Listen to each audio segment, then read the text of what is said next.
Let me take this opportunity to welcome you all to this portfolio committee meeting this afternoon, whose purpose is to receive presentation from DPSA, National School of Government, Center for Public Service and Innovation, and thereafter Public Service Commission. I will allow the presentations to be made, all of them, before we entertain discussions and questions on them. But before that, let me remind the portfolio committee that Minister Ayanda Jojo was deployed elsewhere internationally. She is no longer the Minister of Public Service and Administration, and the President has appointed Honorable Minister Nglesi as an acting minister. If Honorable Nglesi has joined, welcome you to this portfolio committee meeting. Or in his absence, if the DM is there, it will be fine. Welcome, Jangamandla.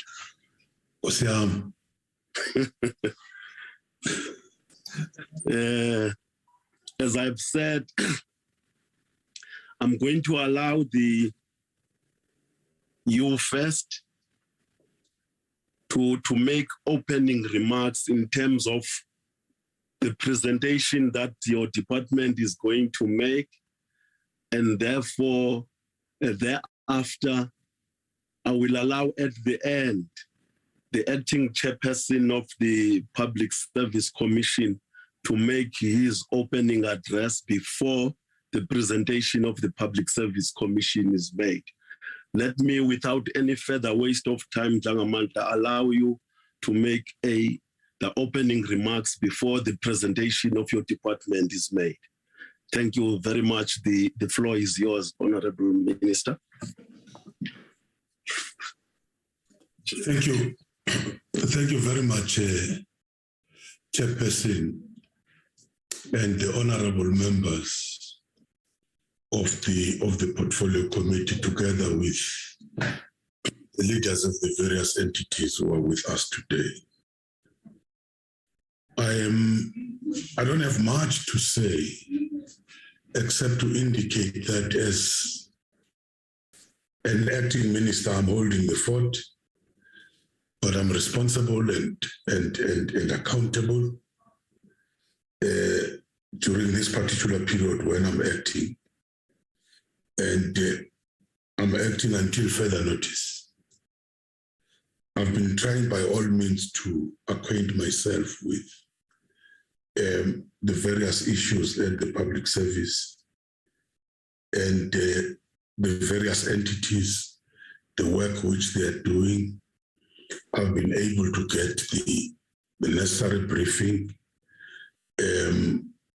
on the urgent issues and where I have to intervene. I normally say, Chairperson and members, it's good for the Parliament and portfolio committees in particular to hold us accountable. We always take very serious the issue of coming to this committee. We take it that whatever issues you're raising, it's more about corrective measures rather than punitive measures. No matter how painful those issues are, we have to deal with them. And I think we are having a challenge to say our public service requires that we have qualified public servants with the relevant skills and competencies for the jobs they've been employed to do. And they must have that ethical disposition, which is steeped in the Matupile principles. And the president, in his State of the Nation address, was very clear when he reaffirmed that government must work for the people. I think this is the biggest challenge which is facing us. So we have, therefore, all the entities under the DPSA. The priority in this administration is to build this capable, ethical, and developmental state. This talks then to the challenges of the various institutions. This talks to the PSC, this talks to the National School of Government. It also talks to the department itself. So, especially now that we are faced with these difficult economic times, the colleagues as we debate will remember, prior to the pandemic, our economy was going down. We were almost at a recession level. Came the pandemic, we went down by 7% in terms of our GDP, losing almost 2 million jobs in a year. Whilst we're trying to recover, you would remember that there were riots in KZN and Gauteng, where many jobs were lost because workplaces were destroyed. Now we're trying to recover again. We've just seen the devastation of the floods. But this demands more of our public servants in terms of the processes of rebuilding. So it means a lot for all of us. But we cannot do that if we were found wanting in the various areas. We do not have a proper public service which is professional in terms of instituting its task, starting from pre-entry to recruitment to selection, issues of induction and so on. But one of the most challenging issues we have to talk about is productivity in the public service, given what we're spending in the public service. Do we have the right work ethic? Do we have the right commitments? If we demand everybody to be at school, nurses, to be in the hospitals, corrections, police, what's difficult for us as civil servants? To be also at work. So these are the issues which we have to talk about. I just want to leave it there, and then whenever there are questions from the various or arising out of the various presentations, I would be able to weigh in and also work with the colleagues in terms of responding to those questions. Otherwise, thank you very much, Chairperson. I note something very interesting, that most of your meetings are also clashing with the Wednesdays. And Wednesdays is a no. That's what the cabinet has told us, the president, because it's a cabinet day. But I guess the deputy minister will always be there, and the DG. Thank you very much. Thank you very much, Chair. Honorable Minister, no, we have grappled with that because we're aware that on Wednesdays, the cabinet meetings, and the deputy ministers has always availed themselves to the portfolio committee. So we will not have a problem with that, as long as someone responsible for the department is available in the meeting. If you are not there, no squams. Thank you. Whoever should make the presentation, I'm giving him or her the opportunity to do so. The last presentation will be from Public Service Commission. I didn't want to club the Public Service Commission together with you because it is an independent entity. Thank you, Dlangamandla. Ungayalela ke ufune kuba makenze i-presentation ayenze.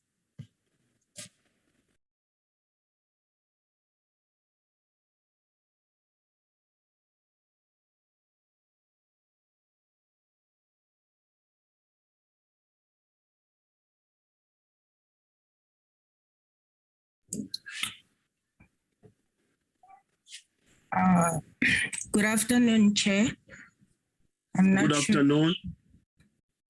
Okay, I'm not sure if Minister heard your request, but I will start. My name is Linda Tlodla. I'm the DDG for Administration in DPSA and acting as the DG whilst our DG is on leave. So I will do the presentation with our CFO, Mr. Masilo Makura. Chair, if I can request that I be given the right to share the presentation.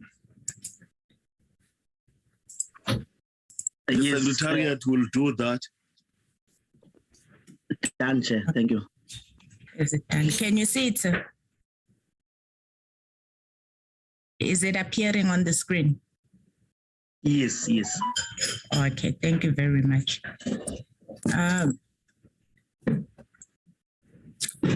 Okay, let me then just start by greeting the Honorable Chair, Honorable Minister and Deputy Minister, the DGs from the other entities.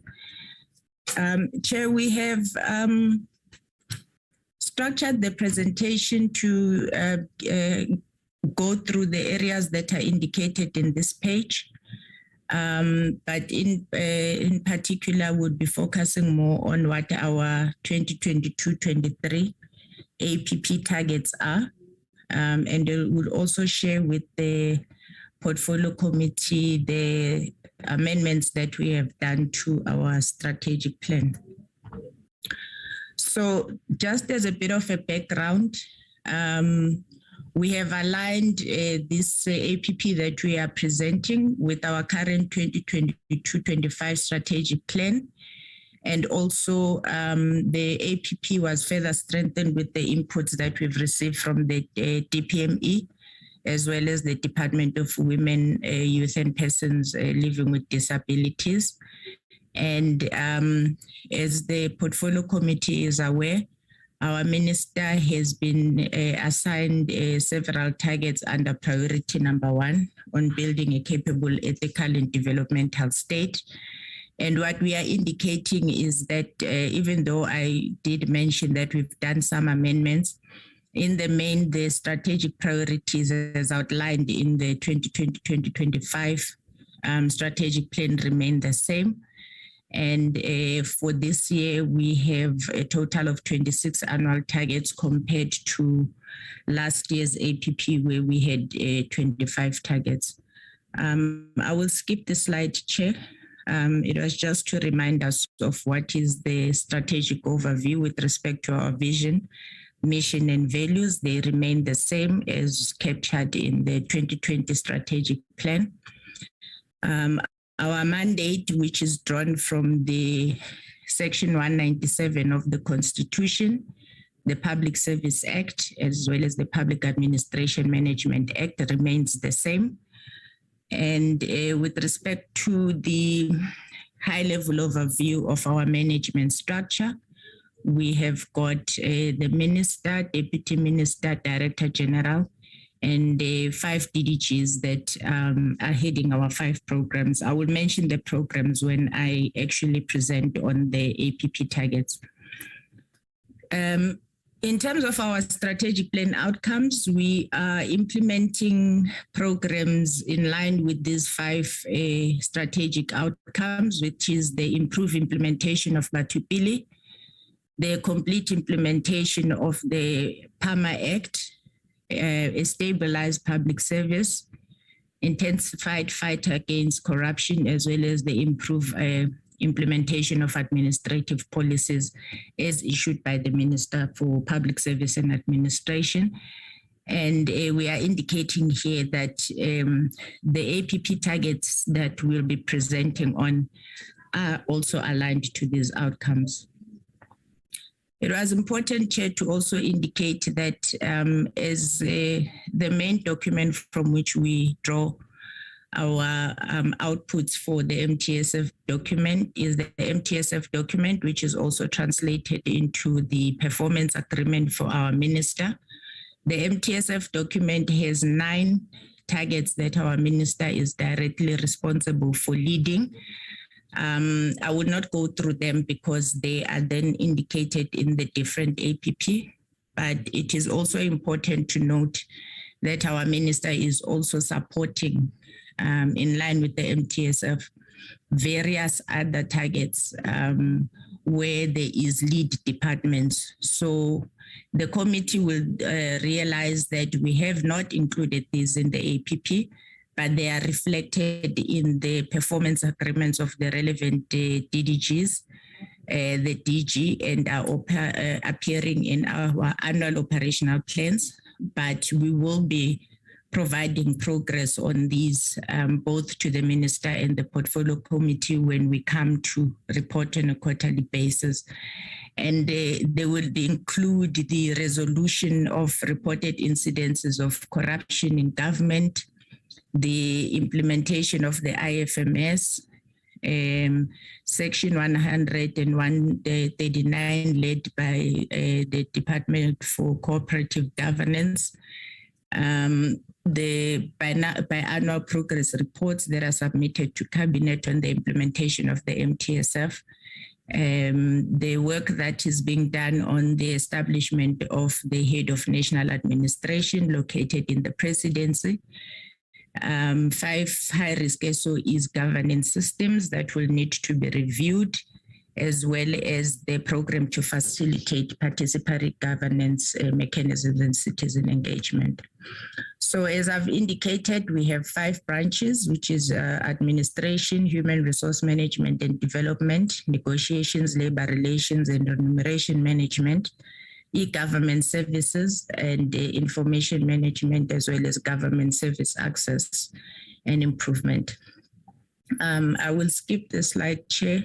It's just giving the breakdown of the different sub-programs under each program. I think what is important, though, to indicate is that in DPSA, when we talk about Program 1, there's various units that are indicated under Program 1, over and above the ones that we are showing here, which is financial administration, internal audit, corporate services, communication and legal services.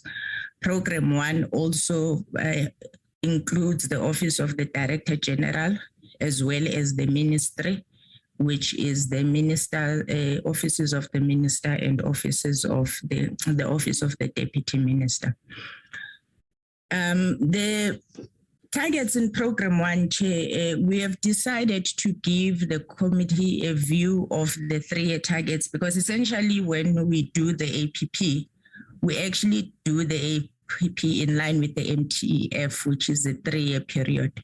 So Program 1 is mainly your compliance-related work, and these targets are given to or recommended by the DPME for all departments for their Program 1. So you will see that under finance, we'll continue monitoring and reporting on the fruitless, wasteful and irregular expenditure, compliance with triple BEE prescripts. It's a relatively new target that was introduced for all Program 1s in government.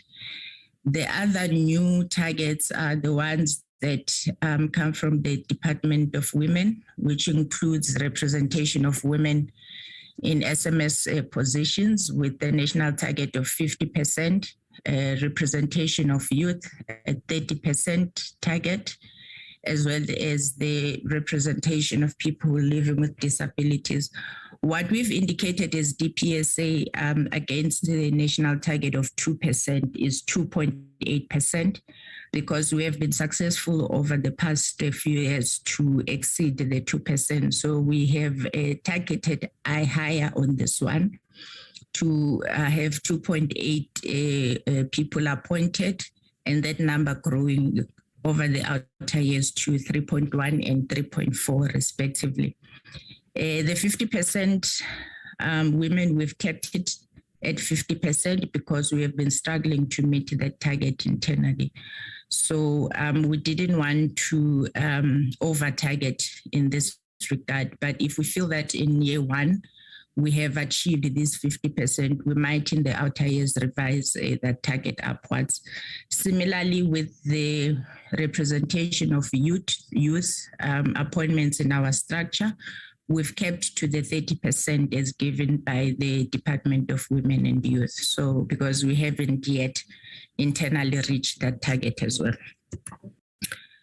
Our second program is called Human Resource Management and Development, and the work that would be done for 2022 to 2025 would be the issuing of a directive on mandatory in-service training for the public service. This is the work, the actual delivery of this training is done by the National School of Government, but because the policy mandate is with DPSA, it is in this regard that the DPSA will actually be issuing the directive to all departments. The Human Resource Management and Development Strategy was in 2021-2022 submitted to Cabinet as a human resource development strategy. Cabinet made a number of inputs, and one of the key inputs that was made was that the strategy should come back to the department so that we look at a strategy that covers the whole value chain of human resource management in government. So we are currently revising the strategy to look at all the human resource related practices from your recruitment, and then including development. So when we talk about a human resource development strategy, it's a plan that defines how human resources will be utilized through the use of an integrated approach that includes training, organizational development, career development, etc. So the inclusion of the other elements of human resources will also start talking to the kind of skills that will need to be recruited, as well as your general recruitment strategies that would need to be revised in line with this integrated strategy. So the plan for this year is to finalize that strategy, the integrated strategy, submit it for approval. If approved, then in the outer year, departments will be trained on the implementation of the strategy, and then the monitoring will then happen starting from 2024. We also have a target under this branch for an approved job competence framework. Minister in his opening remarks spoke about issues around the professionalization of the public service. So this work is done within the context of the professionalization agenda. In particular, the job competence framework is going to look at defining the knowledge, skills, and attribute for specific jobs in the public service. The committee will remember that currently we have a competence assessment framework for SMS members, but that tends to be very generic because it doesn't actually look at the specific job, whether it's a DDG for infrastructure development vis-a-vis a DDG for corporate services as examples. So those would more look at the competences that are required at a particular performer level. So when you're applying for a director job, what are some of the core competences? And those tend to be more managerial than related to the actual job, like the technical aspects of the job. So the intention is to then develop this framework so that we are able to have a deeper assessment of the required competences for the different jobs in the public service. So over the 3 years, the framework would be completed, submitted for approval. Departments will be trained and supported in its implementation, and then in the outer year, we'll start monitoring compliance to that. The last target, Chair, under this branch is ongoing work in line with Section 16 of the Public Service Act, where we are required to monitor compliance to the different prescripts issued by the Minister for Public Service and Administration as norms and standards. Each branch in the PSA does the quarterly reports, which are then consolidated in an annual report that looks at the annual status of compliance in the public service. The next branch is negotiations, labor relations, and remuneration management. These are the different sub-programs under that branch. I will mention them in line with the APP targets. So the first output that we have is on collective bargaining. As the committee will remember, this year we are commencing again with the annual collective agreement that will need to be signed, given that since last year we entered into an annual one compared to the previous terms where we've had 3-year agreements. But what was deemed to be important this year is to come up with a collective bargaining policy with specific procedures that will be part of that policy to guide the negotiation processes, in part to just ensure that some of the challenges and gaps that we've had in previous collective bargaining processes are dealt with efficiently. But another key target for 2023 will be the improvements in the coordination of bargaining councils. Currently, we have different dispensations, notwithstanding that the 3 spheres of government are independent of each other, but given that they are also interdependent, and the wages, for example, and the whole array of conditions of service come from the same place, that we want to make sure that there is consistency at the level of bargaining so that we don't have some of the disparities that we are seeing. It's also important as we move towards a single public administration that we should begin to ensure that there is consistency in the conditions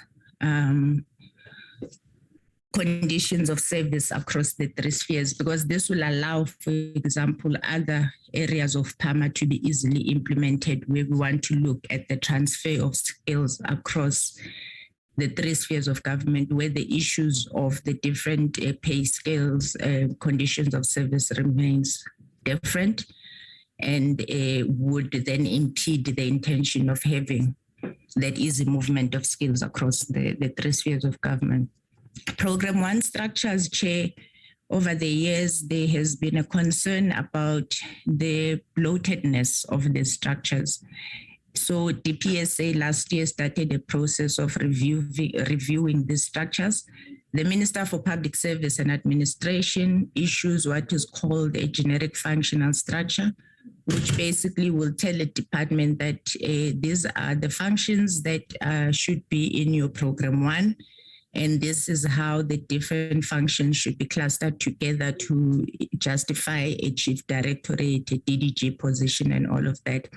So a review has been undertaken so that we can confirm whether really these structures are bloated, but also to try and deal with the disparities that are happening across departments, especially because there is a generic functional structure that must be adhered to. So this project, as I said, started last year. We are hoping to complete the review report, and whatever recommendations then that will come out of that will be implemented with the set number of departments that will be clustered as 12 departments in the outer year and 12 departments in the subsequent year. The personal expenditure review, Chair, is another key project that will be implemented under this branch.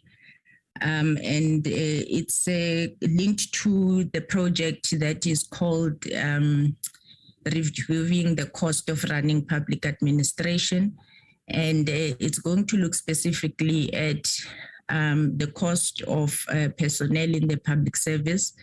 And once this project is concluded, it will then give us data and findings that will assist the department in developing another key framework on the wage setting for government. So for the next 3 years, we'll then be finalizing the report, implementing its recommendations, and then supporting departments in implementing that. But as I said, another project that we'll bring to our APP next year will then the actual development of the wage setting mechanism. Other people call it the wage setting policy for government, at least for the public service. We have on several occasions through our reporting brought to the attention of the committee that last year the service provider that had developed the job evaluation system had indicated that they are leaving South Africa. And then there was a process that was put in place to support departments in the interim, because job evaluation is a critical step in the recruitment process, because as prescribed, departments cannot advertise jobs if they have not been job evaluated. So there were interim measures that were put in place. And this year we are hoping that we'll be able to have the job evaluation system finalized, and then supporting departments with the implementation thereof in the outer years.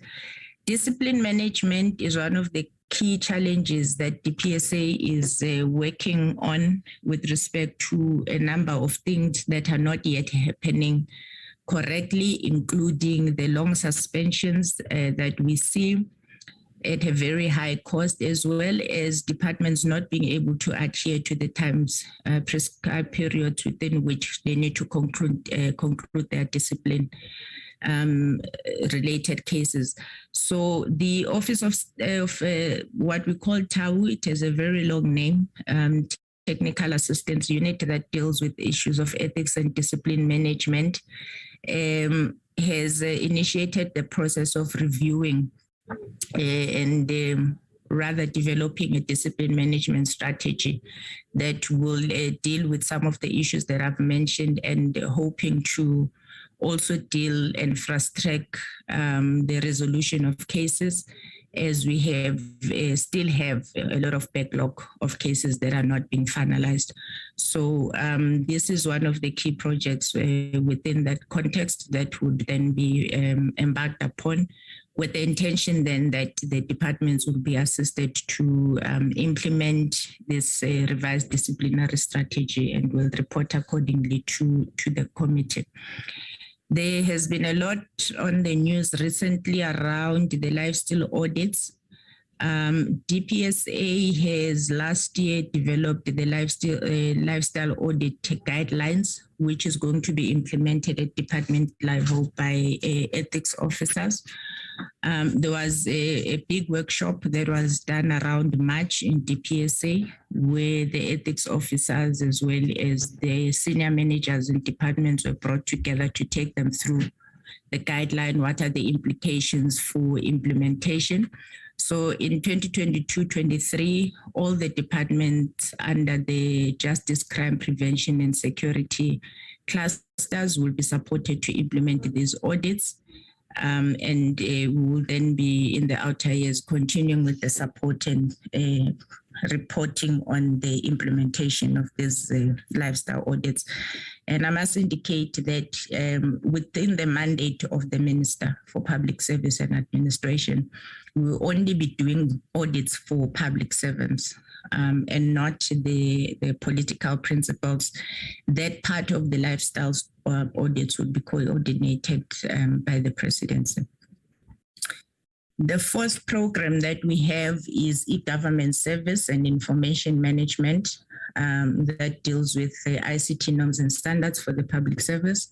For this year, the targets that they'll be implementing is the digital government policy framework for the public service, the digital service attribute standards, as well as the public service data and information management directives.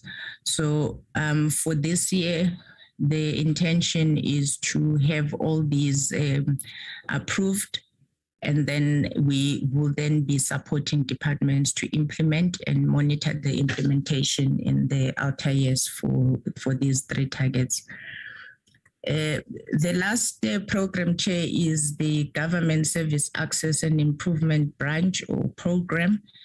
Their targets will include the institutionalization of the organizational functional assessment tool.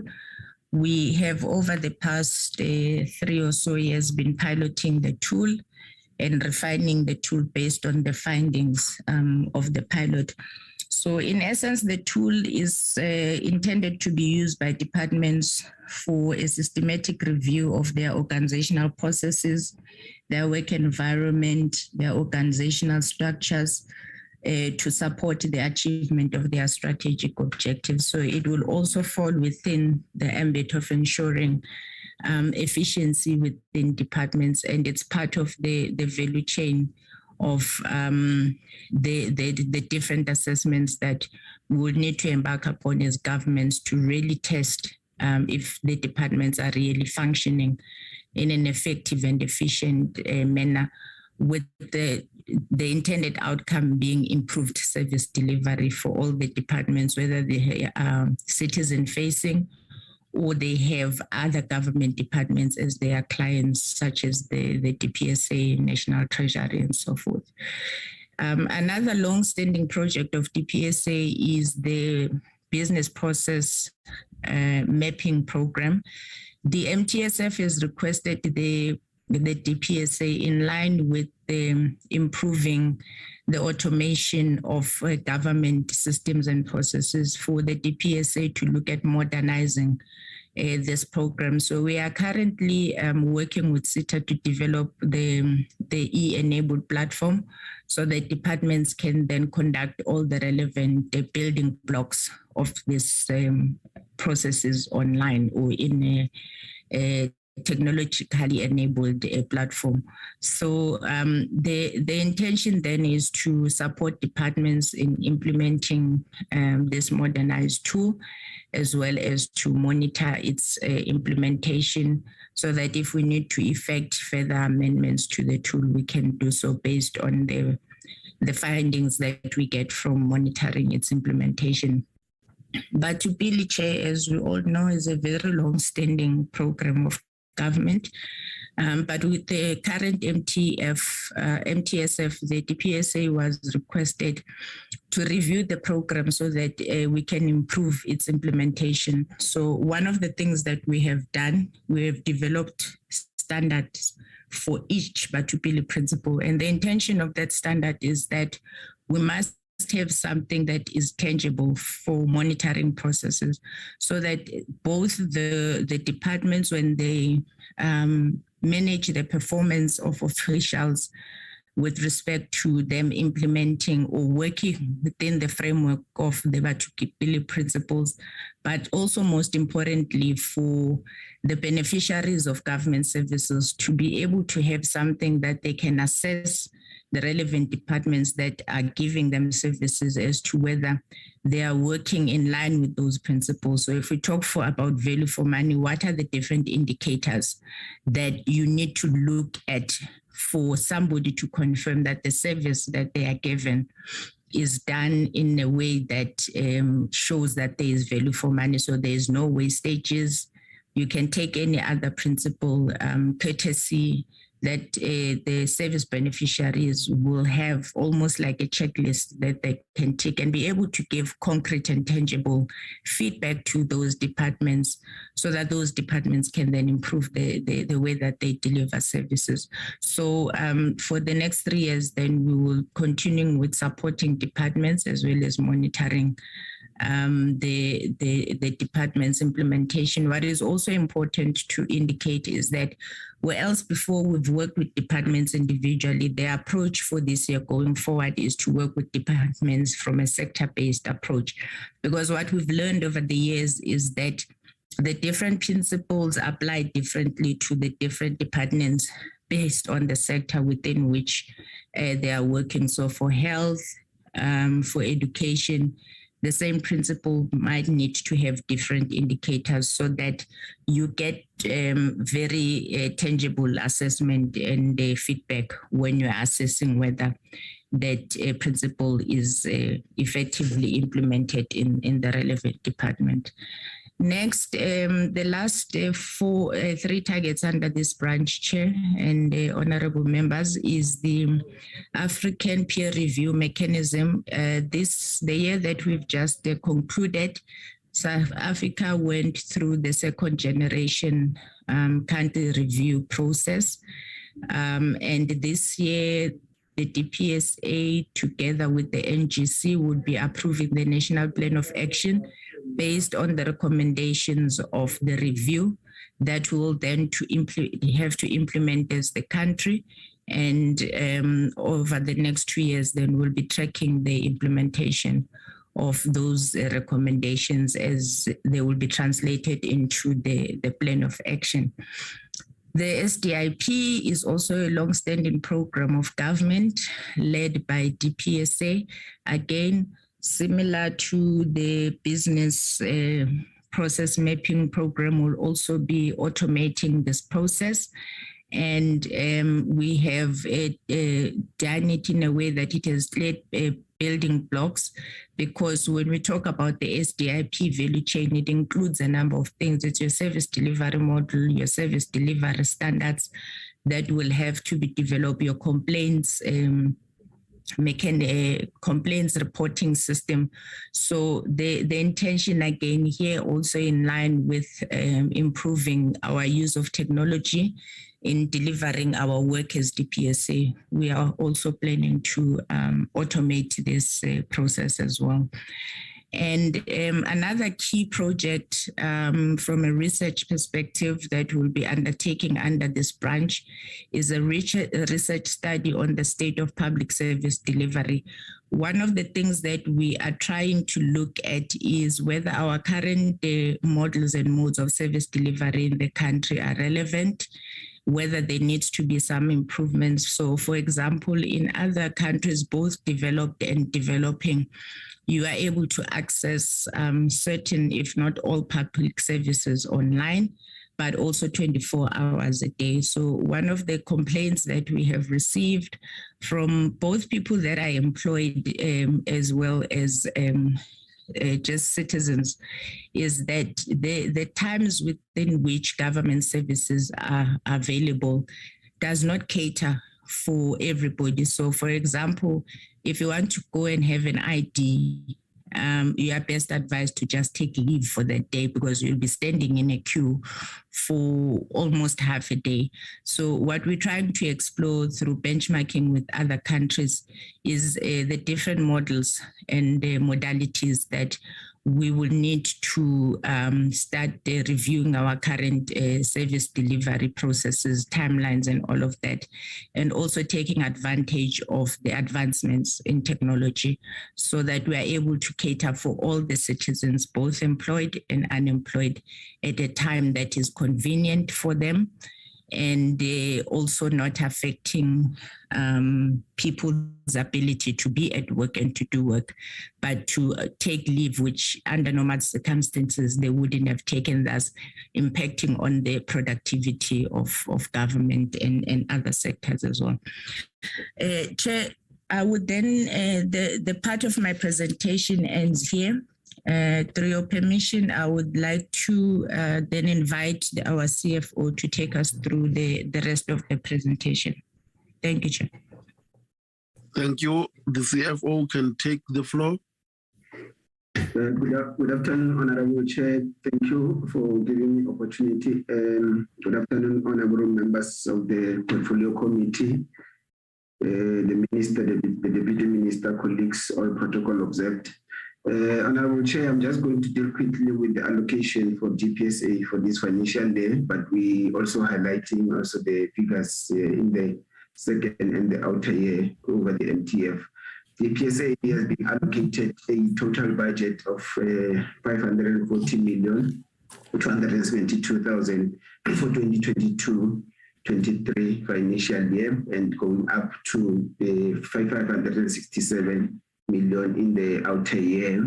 This allocation, total allocation, includes the entire allocation for the vote, which includes the Center for Public Service and Innovation, which their budget is indicated there at 44 million for 2022 and 47 million in the outer year. We indicating, Honorable Chair and honorable members, the split of the entire budget per program as the 5 programs that have been outlined earlier on by the acting DG. Administration is allocated 245 million to continue to do its work around supporting the entire department and running the department. Human resource management allocated 53 million and 54 million the outer year. The work around negotiations, labor relations, as well as remuneration management, as well as the work around the personal expenditure review process that is taking place. The budget for this financial year is 106,908,000. The e-governance services and information for their work to continue with the work around nonsense standard in terms of information technology and management in the public service, being allocated 32,342,000. And the last program, which is program 5, government services access and improvement, has been allocated a budget of 57,753,000. That gives us a total of 495 million for DPSA alone. And as I indicated, if we include CPSI, the total allocation budget for the vote is 540 for this financial year. In the next slide,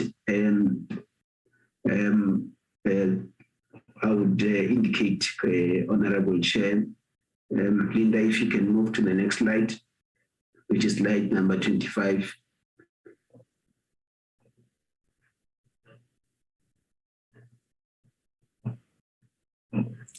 Apologies, therefore, it seems to have frozen. It's not moving. Trying to find another way. Yeah. Yes, in the next slide, what I'm indicating is the breakdown of the entire budget amongst the split of the entire budget amongst the 5 programs.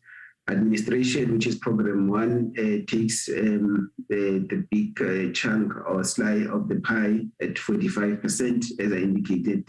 It's the program that supports the entire department and also assists with the running of the department. Their budgets amounts there for actually IT, payment of the building, security services, as well as internal cleaners. Those are budgeted under program 1, as well as finance, HR, legal services, all the corporate services items are budgeted under program 1. The next program that takes the biggest chunk is followed by the negotiations as 20%, and 19% goes to governance service and access, followed by the last 2 programs at 10%, and 6%, which is human resource management and development, as well as e-governance services, respectively. That's how the budget is split amongst the 5 programs. In the next slide, we indicate, Honorable Chair, the budget per economic classification, which is compensation of employees budget, which is 294 million for this financial year and going up to 303 in the outer year. That compensation of employees budget takes about 54% of the entire budget of the department. This is basically because the DPSA is a policy department. Goods and services takes 36% of the budget, which is 195 million for 2022 financial year, and going to 208 in the next financial year. Transfers and subsidies takes 9% of the budget, which is 46 million and 49 million in the outer year. Mainly this is for, also includes the CPSI transfers. And lastly, just a percentage is for payment of capital asset at 4 million. This is basically to buy some consumables around the IT equipment, and as well as some assets that are needed in the department. The next slide, which is slide number 27. The next 5 slides, Honorable Chair and Honorable Members, I'm not going to deal with them in detail. I've already indicated the budget in my first slide. This is just the split per program, and it indicates the sub-programs relating to each and every program. Like, for example, in program 1, administration, I've indicated it indicates the different offices that are hosted under program 1, Ministry, Departmental Management, which is DG's office, corporate services, and lastly, office accommodation, and those are the specific budgets that are allocated under program 1, and it goes to 245 million as indicated earlier on. The next slide gives us a breakdown of program 2. Linda, I think you've jumped to program 2. Which is human resource management. Its in total budget is 53 million, and the sub-programs are indicated as such in the slide. I'm not going to go through them over the MTF period. The next slide, which is slide number 29, it's the negotiations, labor relations, and remuneration, which is budgeted at 106,908,000. And those are the different sub-programs and their budgets, and what it's going to be, and data work that is going to be will be performed under that program. Program 4, which is e-government services and information, its budget is 32 million, and the sub-programs are also indicated in the slide over the MTF period. And lastly, the last slide, it's slide number 31, which is government services access and improvement. Its budget is 102 million, and it also indicates the sub-program. And that the Center for Public Service and Innovation actually belongs, it's budgeted under that program, which is program CA5. That's why it's a bit different from the first slide, which is 102 million. It includes that 44 million that I've indicated for CPSI. Honorable Chair and honorable members, this is the budget allocation for the DPSA. Thank you. Thank you very much. Let me indicate to honorable members in the meeting that because we want to finish the meeting in time, let me now invite the other next 2 presentations, which will be the NSG and the CPSI.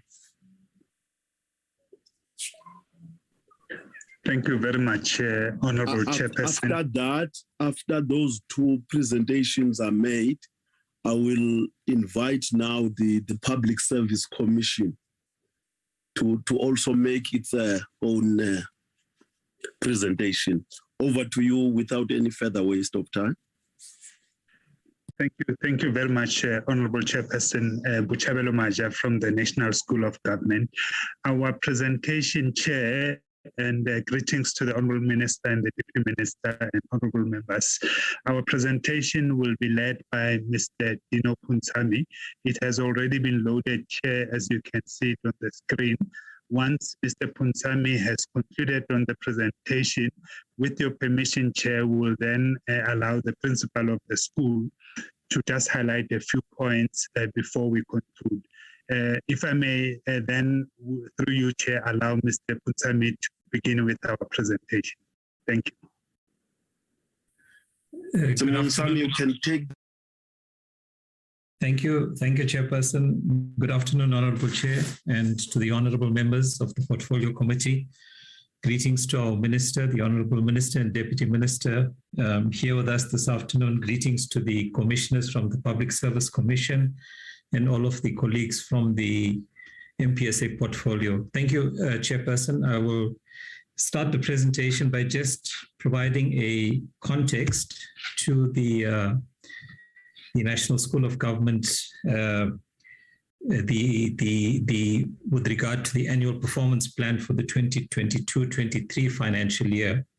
Of course, Chair, for us, it's important to contextualize the work of the National School of Government within priority 1 of the 6th administration. And that is about a capable, ethical, developmental state. And as the MTSF document articulates each formation of the state, we, as the National School of Government, find resonance in the training interventions that we provide within each of these formations. So building a capable state requires the human capabilities and the institutional capacity. Building an ethical state requires a subscription to the values and principles of public administration and the rule of law. And as a developmental state, the participatory public administration supporting an active citizenry through through partnerships within all sectors of society. And for these, Chair, we think it's important that the work of the National School of Government through its interventions support this priority. The mandate, Chairperson, of the National School of Government is drawn from the Public Service Act, as well as the Public Administration Management Act, which provides the National School of Government with a mandate to provide education and training across the spheres of government, across organs of state. And this is how we've articulated our role and mandate of the National School of Government is to provide the education and training opportunities to individuals, being the public servants, supporting institutional development, within the different organs of state. Importantly, here, Chair, is also around fostering collaboration. We're now working on a qualification that the School of Government will be offering. And of course, as one of the flagship programs of the National School of Government, being the Nukela program, we're now able to conduct training examinations or tests as part of a prerequisite for entry into the public service. Chair, the strategy of the National School of Government, which is 5 years, which commenced in 2020, leading up to 2025, is aligned with the service delivery model for the National School of Government. And as you will note, Chair, we have placed our value proposition at the center, focusing on the learner or the public servant, support to the state, both of which need to then support the citizenry of our country. We've articulated the way in which we deliver these services by starting off with a diagnosis, determining the service offerings, enabling the trainings to happen, delivering this, and of course, measuring the outcome and impact of our training interventions. Importantly for us, Chair, as part of a broader value-adding contribution to the delivery model, we've identified a set of key factors and dimensions which we think are important to support the work of the National School of Government. And here, Chairperson, there are issues such as market intelligence and data analytics, which we believe are important for us to be able to diagnose training needs within the public sector, developing the relevant content and knowledge management, and we will reflect how we are doing that currently, Chairperson, through our delivery. The digital transformation is an important part for us, and we are now at the cusp of adopting our own digital transformation strategy, which we want to implement. We have already started elements of the digital transformation, and we believe that a comprehensive strategy and framework will enable us to be able to do the work of the National School of Government in a much more sort of improved and efficient manner.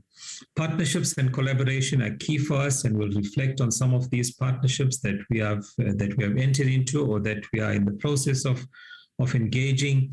The brand positioning and brand management is equally important for us as the National School of Government, and we are implementing our brand strategy.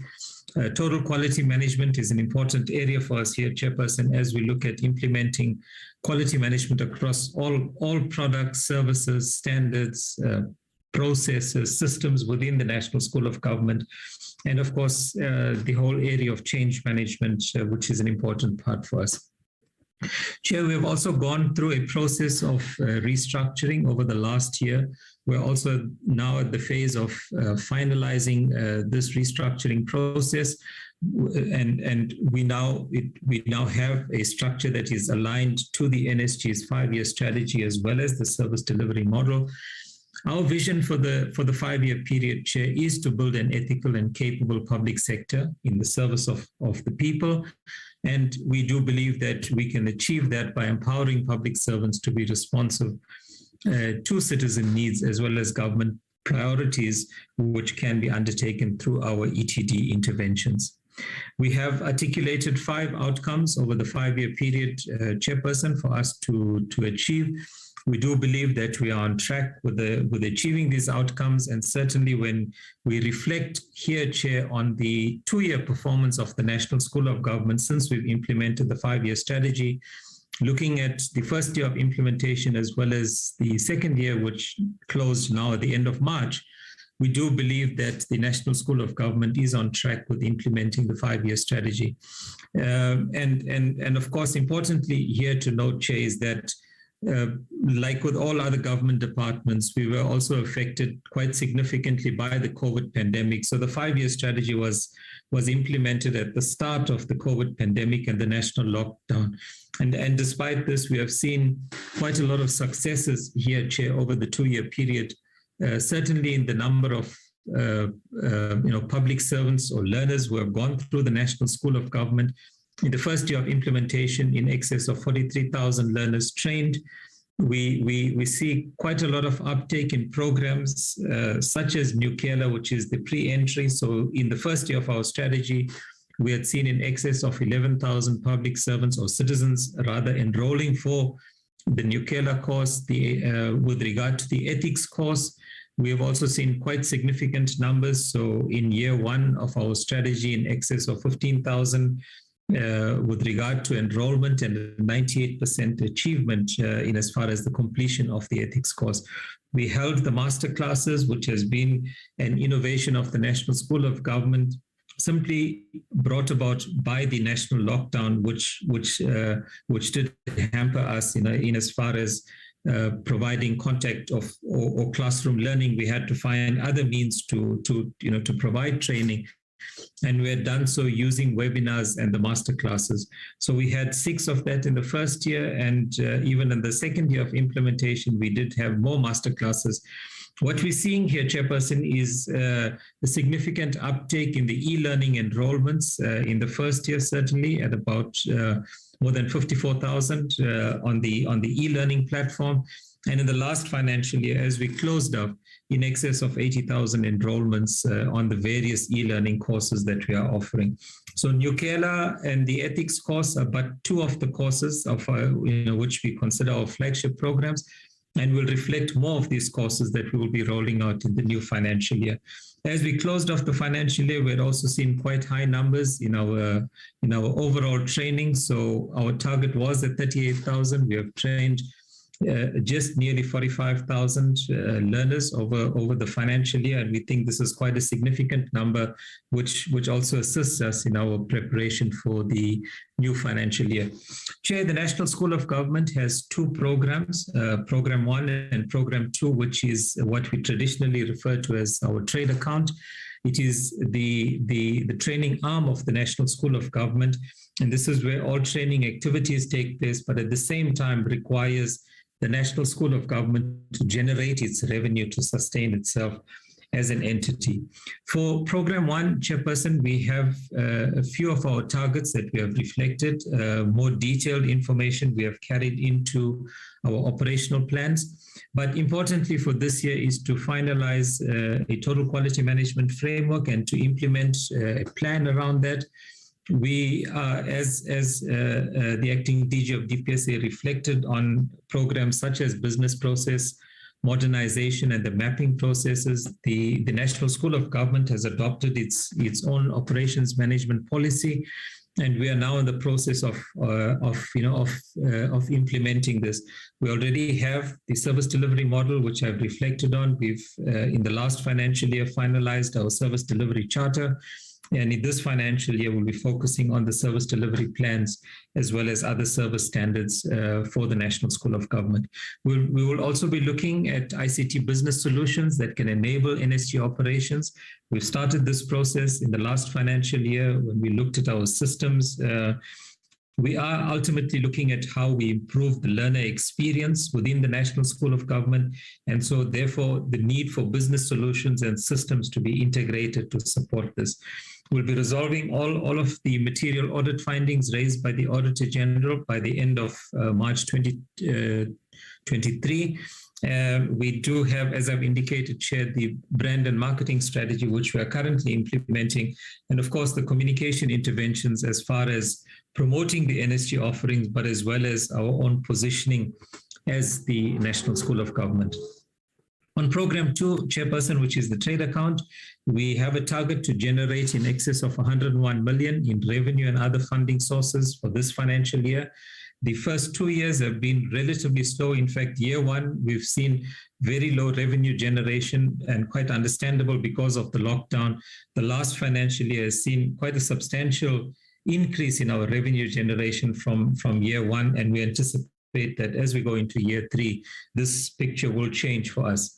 We have a target to train 40,460 learners on our programs, as well as a program on how senior managers deal with all forms of discrimination. So our target for this year is to train 50% of the senior managers in the public service. And this is based on a directive that has been issued by the DPSA. As acting DG had indicated, the compulsory framework will be finalized. We will also be implementing compulsory programs. We are supporting the Provincial Department of Education, working with the Department of Basic Education on programs that support different forms of discrimination. And for this financial year, Chairperson, we have a target to focus on 8 courses, programs to be developed and quality assured. At the same time, Chair, as we are now moving into the e-learning platform, the digital online learning, as we develop our courses and programs, we are moving them onto these e-learning platforms, which enables us to have a much more wider reach to the learners. Our business development is an important part of the National School of Government. This is a unit that engages with all organs of state, entering into partnerships or into MOUs that enable the National School of Government to provide training. And from this process, we look at how they are then able to contribute to the uptake of ETD interventions. And of course, on the side of the partnerships, both domestic and international partnerships, we look at how these also can be facilitated and translate into actual ETD interventions and as part of the revenue generation for the National School of Government. The thought leadership platforms, Chairperson, they are key for us. We have 5 planned in the financial year. In fact, we are fortunate. We had one of these thought leadership platforms just last week with Minister Mantashe.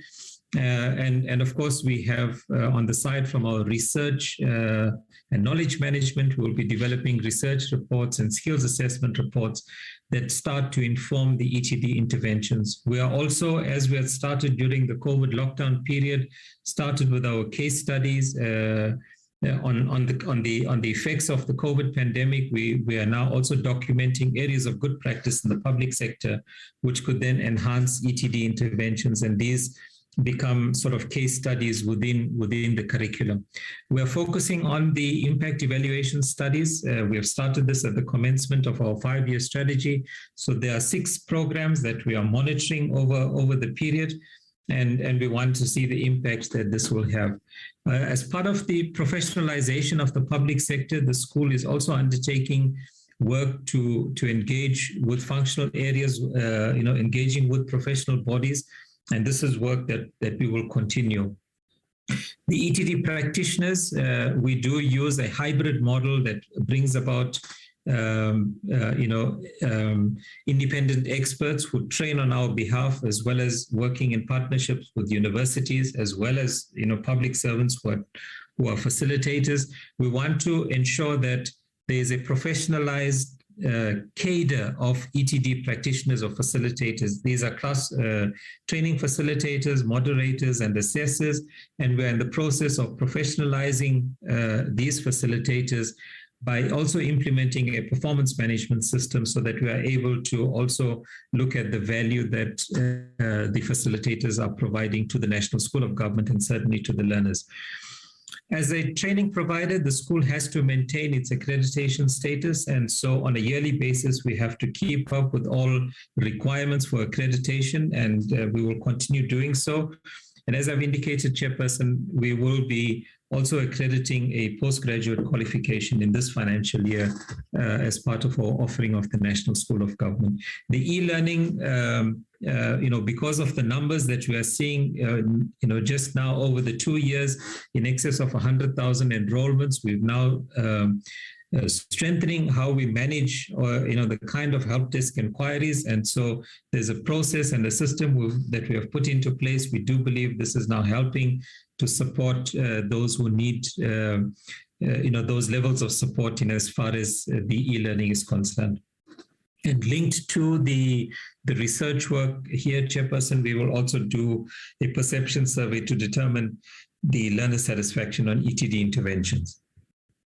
Now, Chair, for us to be able to achieve the targets that we have set and to deliver on the mandate, the National School of Government will be using different delivery modalities, as you can see reflected here, Chairperson. We're using the Zoom platform quite comfortably for our webinars and the Thought Leadership Masterclass series. Our employees are trained on the use of the Zoom platform, and we've been doing so quite successfully. The face-to-face will continue, as well as what we refer to as the synchronous and asynchronous training. So in other words, the e-learning, which is where you study at your own pace, at your own time, register and study at your own pace, and that which is real-time studies through virtual classes or webinars. We've also introduced, Chairperson, at the bottom left corner, in working with one of the flight schools in Pretoria, exposing our executive managers on how to be able to implement the performance plans using the methodology of the pilot, being able to carry out a flight plan. And we use the simulated, sort of work to get the managers to better understand, using the simulated exercise. This is an important and exciting area for us, Chairperson, and we think that as we move, including into our digital transformation space, that this is another area that we would want to, be exploring. Now, some of the flagship programs for us, Chairperson, over the financial year, we will continue in this rollout, being the ethics and the public service. And for these courses here, Chair, as we had indicated previously, in our numbers that we have reported, we are seeing that it is not just the public servants. We do have educators who are taking up the ethics course. So we have a course designed for educators. We have a course designed for the internal auditors. And we continue with that rollout. Know and live our Constitution. We believe this is absolutely crucial for every public servant to get greater awareness in terms of understanding their roles and obligations in as far as the provisions of the Constitution is concerned. On our transformation and inclusion, Chairperson, we are dealing with programs, as I've indicated, championing anti-discrimination in the public sector, which is derived from the DPSA circular, and which targets senior managers in the public service. Leading change by championing gender equality in the public sector is another program that we continue with the rollout. And with regard to leadership, we will continue programs such as ETELA, which is an executive education program for accounting officers, as well as the economic governance schools that we have started with, which has been highly successful in bringing about members to the executive, to the economic governance school. We've introduced two fairly new programs, Chairperson, and we're pleased to indicate that the uptake on these programs have been quite significant. The first being the induction program for boards of public entities. It's a 5-day program, and we're seeing quite high numbers in as far as the interest in this program. And the second one being ethical leadership and executive oversight program. Here as well, it's a 3-day contact session program that is supported by online work before and after attendance. So these are some of the programs that we are seeing already a lot of interest, and we do believe in the new financial year, these are the programs that we'll be able to scale up in as far as our delivery. Some of the other programs we continue on the procurement and the public finance, so programs like contracts management and supply chain management. Chair, we will also continue with the masterclass series. As I've indicated, we do have a plan for 5 masterclass series for this financial year. And this is an interesting, sort of initiative for the National School of Government, because we are able to take very topical issues, bring on board the experts to be able to engage with public servants as well as with the broader society. So this will continue for us, and it is now entrenched as part of our thought leadership programs. Our partnerships will continue, Chairperson. We've been engaging quite a lot in terms of our partnership strategy. We do believe partnerships and collaboration is key for us as the National School of Government as we roll out our training programs. These are some of the partners that we have reflected. There are more that we have planned in this financial year for engagement, and we hope that this time next year when we come to you, you would see that there are much more across the globe that we have partnered with. Most recently, we've partnered with the Brazilian School of Government, INAP, and there's some engagements there for us on how we're able to access their programs.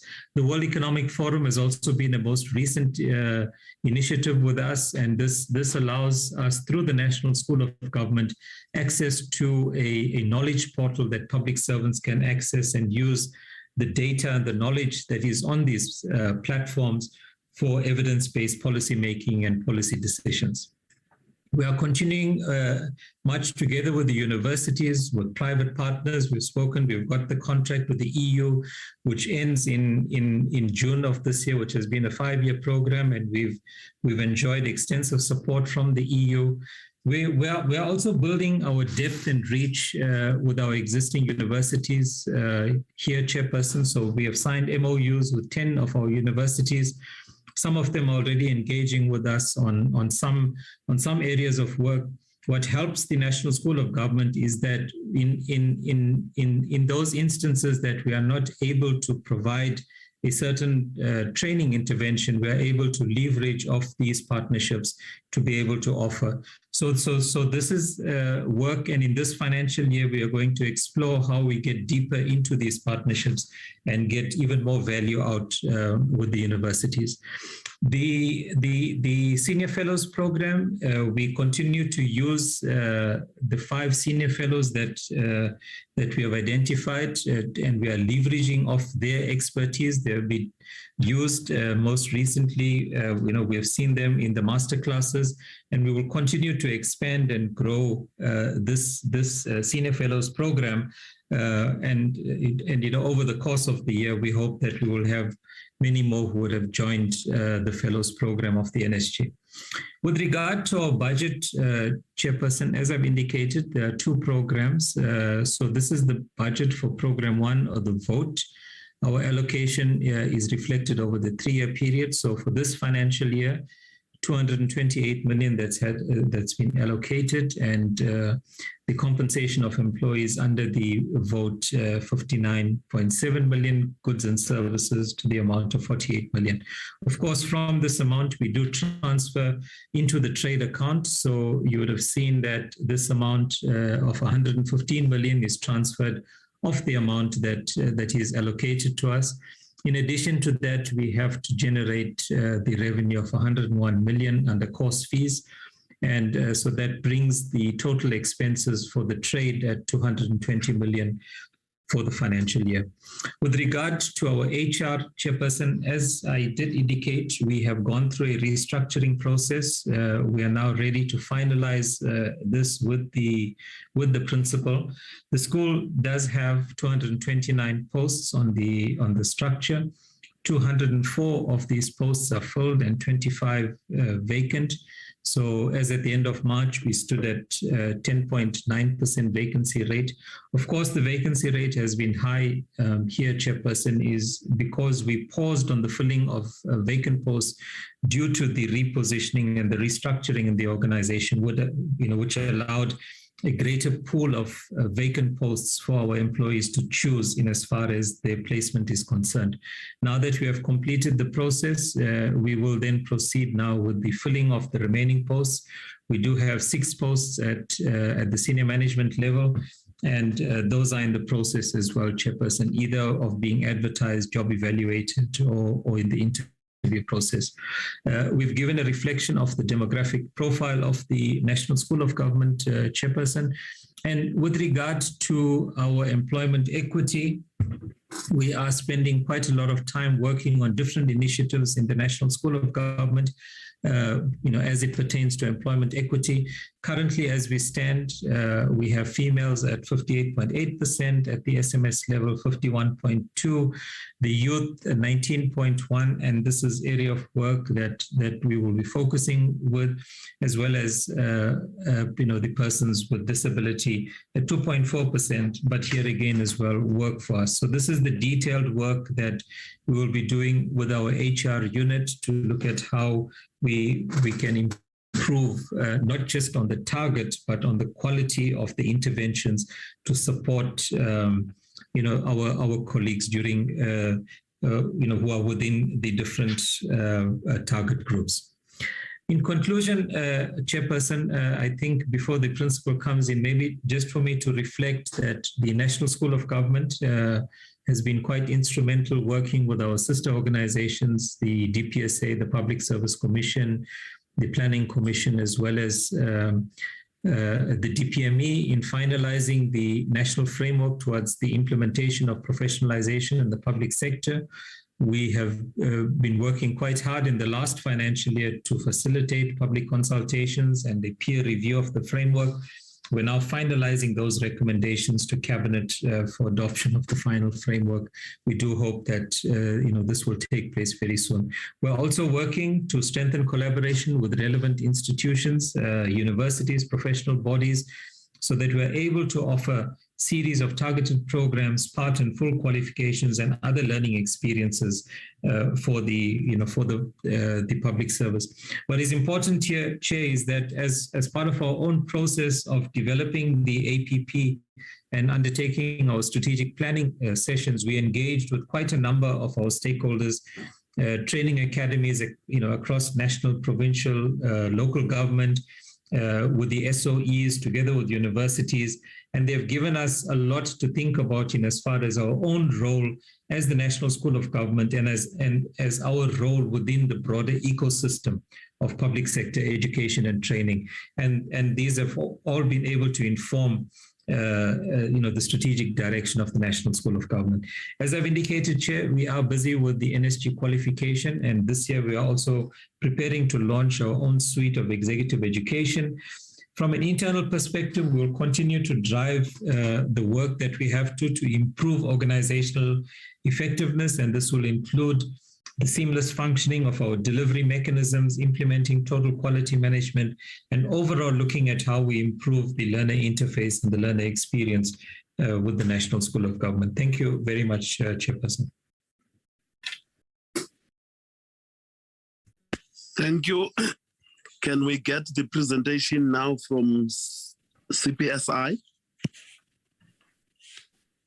Thank you, Honorable Chair. I thought the principal was going to come in to make a few inputs. I just wanted to clear that before I proceed. Yeah, you are right. No, please go ahead.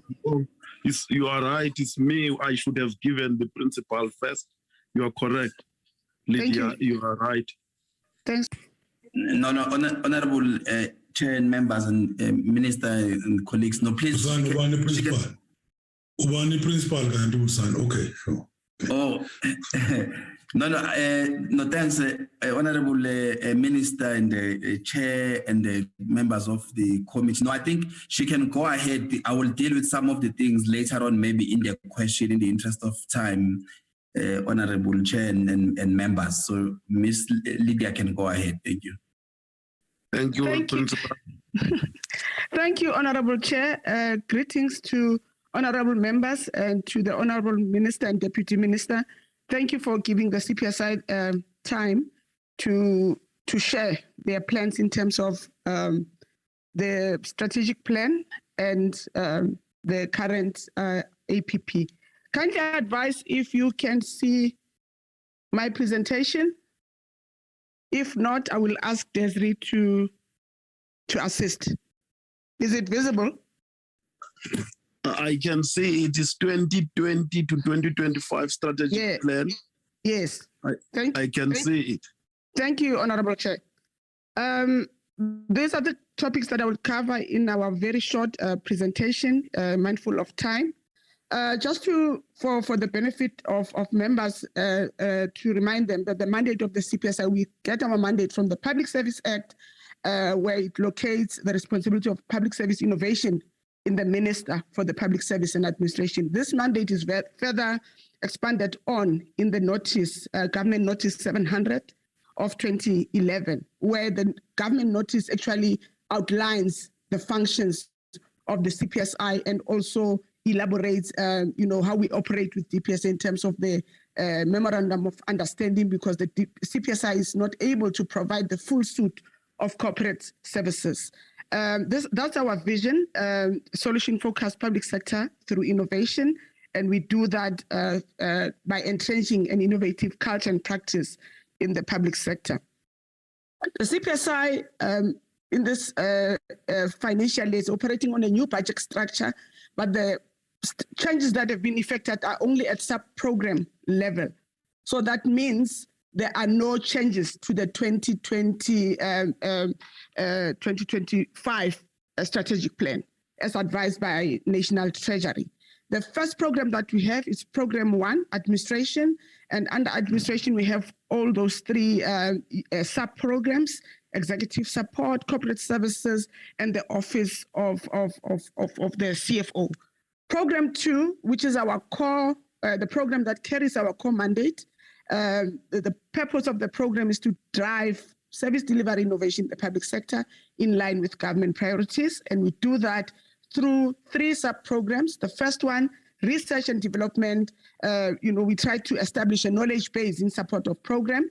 Research that happens there, development of solutions that happens there. I will give you more information as we proceed. The second one, it's called institutional support and replication. This is where we promote the replication of innovations that we come across to avoid, the reinvention of the wheel.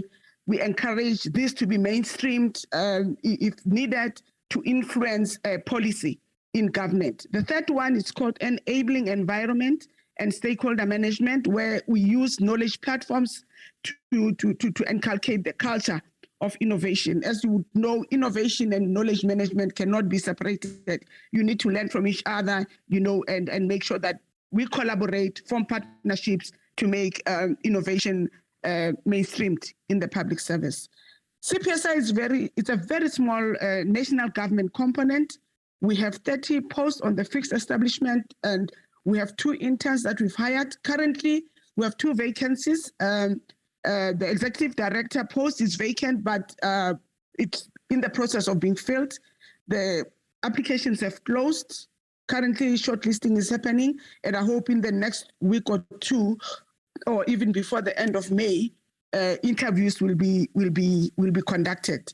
The HR officer post as well, we're just waiting for the appointment to be finalized. After the filling of these 2 posts, the CPSI will only have probably just 1 vacant post. As you can see, that's the structure that we have, very small. Most units are run by 1, 2, 3 people.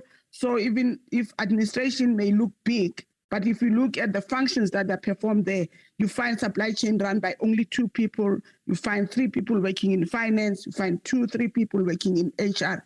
We also have a CIO, which also doubles up as a resource for Program 2 in terms of ICT solutions and so forth. As I indicated, our 5-year strategic plan, there's no need for us to amend. That's our impact statement, improved effectiveness and efficiency of public service and its service delivery to the public through innovation. We only have 2 outcomes, one that relates to Program 1, which is administration, effective corporate governance, and the Program 2, the core business of the CPSI, innovative culture and practice in the public sector, entrenched. So those are the 2 outcomes that we have. This is just a schematic representation where we bring everything together from the vision, the impact statement, outcomes, our outputs, activities, and all the related things that we need to make this bus move forward. In the 5 years, we're already on to our 3rd year, I think this year. For Program 1, we had 5-year target is 5, and for Program 2, it's 75. We're keeping track of our achievement over the 5-year period.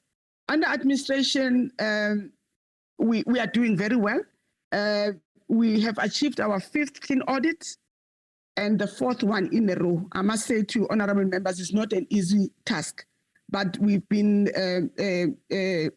being able to achieve a clean audit 4th year running, and we are hopeful that we will sustain the clean audit track record that we have introduced at CPSI, or which we have maintained at CPSI. We use a lot, just maybe to share with members some of the things that we use. We rely a lot, for instance, in using a lot of checklists. Sometimes it looks like an administrative burden, but it helps as paperwork moves from one end to the other, so that we can keep track whether we are complying with key legislation, with prescripts that are needed. So we've introduced a number of things that are assisting us as an organization to keep our clean audit record. In terms of progress made, we have already delivered 17 innovation initiatives or enabled them. This includes, amongst others, 6 innovation research and development initiatives that we've undertaken. I'll just use an example in this regard: the Public Sector Innovation Rapid Assessment that we did with the National Advisory Council on Innovation, which is a Department of Science and Innovation formation. We are also working very strongly with youth in terms of digital skills development. Is a program that we are supporting. We've worked with Home Affairs in testing a real-time service delivery solution. And so far, we've enabled or sustained 20 knowledge platforms. Our annual conference and webinars, because of COVID, we had to move online.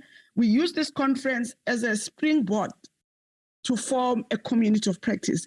When you talk about innovation, collaboration becomes crucial. Partnerships become crucial. I will give you an example that after our conference last year, we had invited Bangladesh to come and share their innovation journey because they're doing very well. Post the conference, we are now talking about how do we partner forward. We actually have a meeting scheduled with Bangladesh on Monday to see how we can use the South-South network on public sector innovation as a platform to take our partnership forward. Very robust innovation and design thinking workshops that we are using to empower public servants to be able to solve service delivery challenges out there. We also have an international public sector innovation program that we nurture. You need to keep abreast of what is happening in the world, and we work with the OECD, we work with APAM, the African Association on Public Management in Africa. We work with the United Nations. We work with AU as well in the public sector innovation space. So far, we've replicated 3 innovative solutions. The e-learning one that I'll talk to later on. We've done some in-house digital solutions. For instance, moving the bid evaluation and bid adjudication processes online And we intend to keep that. It's not that post-COVID or post the pandemic will then go to physical. We'll continue using the digital solutions that we have. We at CPSR, we have electronic stamps. So if there's an invoice that needs to be signed, we don't have to come to the office. We can simply move it from Pierre to Lydia to the CFO for payment. We sign online. So we've eliminated a lot of paperwork in the office, and we hope that we will even introduce more. Vulamans as well is one of the solutions that we've replicated recently in the last financial year. We actually showcased the importance of this point of use water filtration system by installing this unit at one of the school for disabled in the Hammarskraal area. You know the problems that area has with water. E-learning will also continue in terms of impact, because honorable members have been saying CPSI is working in small areas, 1 or 2 schools there. So we are expanding in this financial year to go to the Northwest. We've been to the Eastern Cape. We'll also go to the Free State, so that we are able to show more impact. We identify schools. I'll give an example with Eastern Cape. We went to St. John's College and Umtata High School, stronger schools in that OR Tambo DDM pilot site, so that they become an anchor for under-resourced schools around them. That's the model that we want to explore in that area. These are some of the, I think I've already mentioned this, public sector innovation rapid assessment that we did with Nike. We've done case studies. The recent one, I want to focus on the SA EU dialogue series that started in the last financial year. We're working with the with the DPSA and VETS, government governance, School of Governance, with the Danish Agency for Digitization.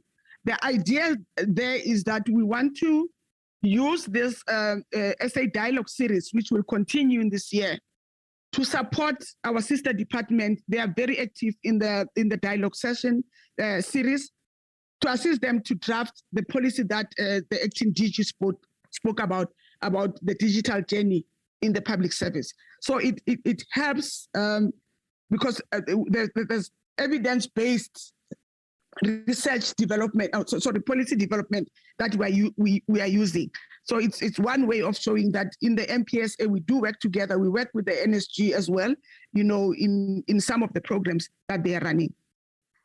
I would like to move to the next slides, just showcasing some of the development initiatives that we are developing. Focusing on the Northern Cape Online Tusong Center, we started work in the previous financial year, but this will continue. We've held a workshop with them, a design thinking workshop, where we are using design tools to help them refine the design of the solution. A lot of work has been done already. The other phases will follow in this financial year, and we're hopeful that once it's implemented in Northern Cape, GCIS is there, DCDT is there, DPSA was part of the workshop as well, so that we can use this as a model to inform the development of similar online Tusong centers in other provinces. We know the challenges that we face with the physical Tusong centers, issues around infrastructure. I mean, in Northern Cape, they were saying some of the Tusong centers don't even have, you know, laptops, tools of trade. People use them to come and just print a Z83 rather than for real services. And I think this will go very well with what the DPSA is planning to do in terms of making sure that as many services as possible go online to make life easier for our citizens. The next one also will go into the 2022-23 is we're approached by Gauteng EMS they had an idea about a patient transport e-hailing system. We're working with them. We've co-designed with them, and this will continue in terms of piloting in this financial year. The key program, another key program that we ran, as I've indicated, is the engagement with youth developers.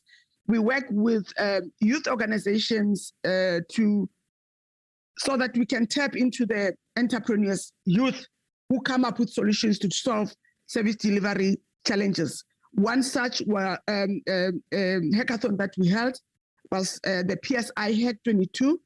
where we had a number of youth developers coming up with solutions or hacking for solutions in specific areas. And one of the challenges that we presented during that PSI Hack 22 was a problem around linen provision at Edenvale Hospital. Honorable members will know that theatre time it's very critical, that when you've booked operations, they must happen when you've booked them. You can't have shortage of linen making doctors to cancel an operation. It might look as something that is not important. Even if your instruments are sterilized, but there's no linen, the operation will be cancelled. So Edenvale reached out to us to bring youth, to help them come up with a solution in terms of how they can make sure that they never run out of theatre linen, to make sure that operations happen on time and resources are not wasted. It's just an example, but we've participated in many of such hackathons. Specifically with the Kid Culture, it's a youth organization that we work with a lot as CPSI. The e-learning solution I referred to is this one that we started with Katlehong and Reicher Park. Now we've moved to Eastern Cape. We'll be moving to other areas, but it has been a very good integration platform to make sure that as teachers, students, parents are able to go on the platform and monitor. You don't have to fill in registers, so it removes the administrative burden from the teachers. As you come in, as students log onto the application, the teacher already knows who's there, who's not there. So it has actually helped, the educators to minimize the administrative burden. They don't have to print piles and piles of papers and assignments. You load everything, videos, so that the learners can view whenever they want to. They can actually view content at any time of the day. So it's not limited to the classroom. Another beautiful thing is that you can have a teacher in one school giving a lesson to a number of students or learners in a number of schools. So it has that element, and we're supporting this project to make sure that as many schools as possible benefit from this e-learning platform. That's just an example when I was with the former deputy minister when we launched this solution in one of the schools in that other school. The Vulamans, I think I've spoken about it. We just thought we still need to remind honorable members that COVID, it's still has an impact on how we deliver our mandate. We need to be on site, to hospitals, to a police station, to a home affairs. But once there were restrictions, we were also held back a bit in terms of supporting departments in this regard. But we were able to we managed to do some of our projects despite the impact that COVID had on everyone. Moving on to targets for this financial year, we in terms of the effective corporate governance is program 1. Our target stays the same.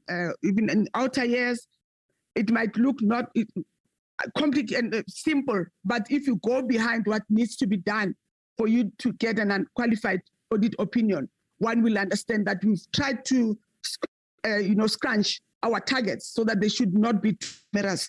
The same would go for innovative culture and practice in the public sector. In terms of research and development, we have 4 initiatives that we want to undertake within the year, the current financial year. Number of platforms sustained and nurtured. We have 9 of them, even in outer years, and the number of solutions for replication is 2 annually. I just want to indicate as well that why we're keeping them the same is that with the review of the CPSI, we want to increase capacity in program in research and development and replication. Traditionally, the CPSI has been focused mostly on branding itself and strengthening the knowledge platforms. But we are moving with this strategic plan. We're trying to shift. We started to move resources to support research, development, and the replication of innovative solutions while we are maintaining the knowledge platforms. The slide just indicates what we plan over the quarters. I'm not going to go into detail in terms of what we're planning there. In terms of the budget, I think the CFO for DPS has already indicated that they do a transfer to us. I just need to also emphasize that the money that comes from Treasury is ring-fenced for CPSI. So the DPSA just receive the money, they would then allocate to CPSI on I think it's a quarterly basis, send us money for us to spend, because the CPSI has its own accounting officer. But we were told by National Treasury that the plan is that all the national government components should start to receive their own allocation directly from National Treasury. But as it is now, DPSA receives money on our behalf, like they used to for NSG. I think in the last financial year, NSG now receives directly. Then CPSI then would decide how to spend the money. We account to National Treasury in terms of the expenditure. We go through the same, audit processes with the Auditor General and so forth. This year we have about just 44.5 million for everything, moving to 45 and then to 47 in the outer year. As you can see, the split is almost 50%. Below is the economic classification in terms of showing how much we're spending on compensation and goods and services. In the next slide is just indicates the percentages. As you can see, with executive support is the lowest. That's where the executive director post is. Corporate services at 26%, 15% for OCFO, R&D, 16%, ISR 12%, stakeholder management and enabling environment standing at 23% at the moment. The split in terms of economic classification, similar to DPSA as well. Compensation of employees standing at 54%, with almost 39% for goods and services. Thank you, Chairperson.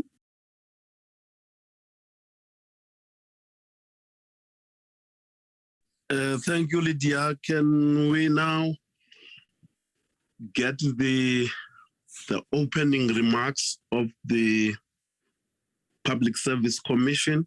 Can I invite the acting chairperson to make his opening remarks before the presentation?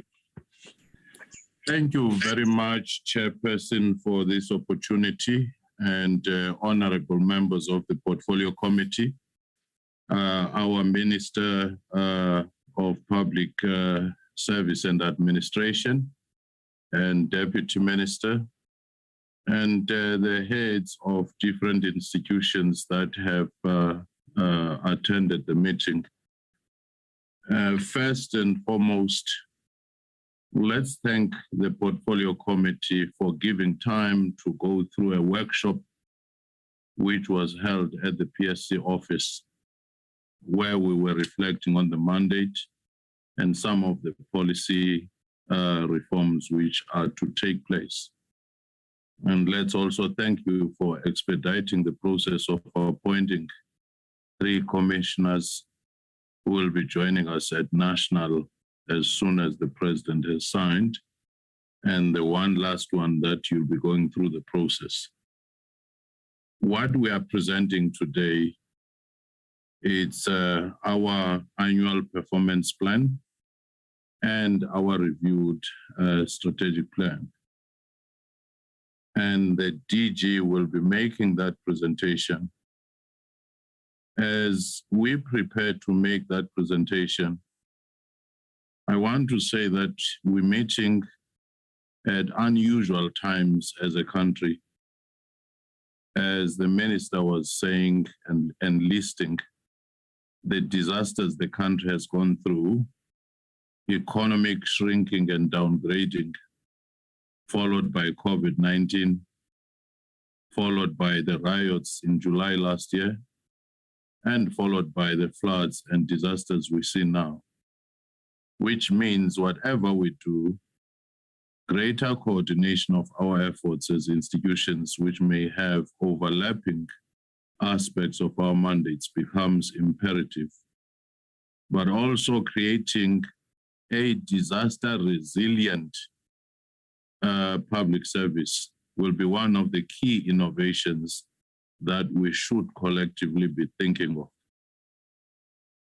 In our APPs, as the DG will highlight, in our monitoring and evaluation, we were quite deliberate in targeting some of the departments and institutions such as Public Works, as well as the ICT SETA, because what we're getting from different departments in our mandate of looking at efficiencies and effectiveness of public service, we realize that with poor ICT support, that affects all departments, more so when they have been given a sole responsibility to deal with that particular aspect of providing reliable and effective technical support on ICT matters. Secondly, the Public Works, which is our major landlord. Again, issues of compliance and issues of building, given the health hazards that were faced, and I assume that even with the floods, similar issues will be raised. We were found wanting in many respects. So monitoring and evaluation of these will have a catalytic impact if and when we begin to address the issues at hand. And also, I would like to end by saying there are a number of policy reforms which my colleagues from DPSA have also alluded to. Among those is the PSC Act, which is meant to reaffirm what the framers of our Constitution, when they were creating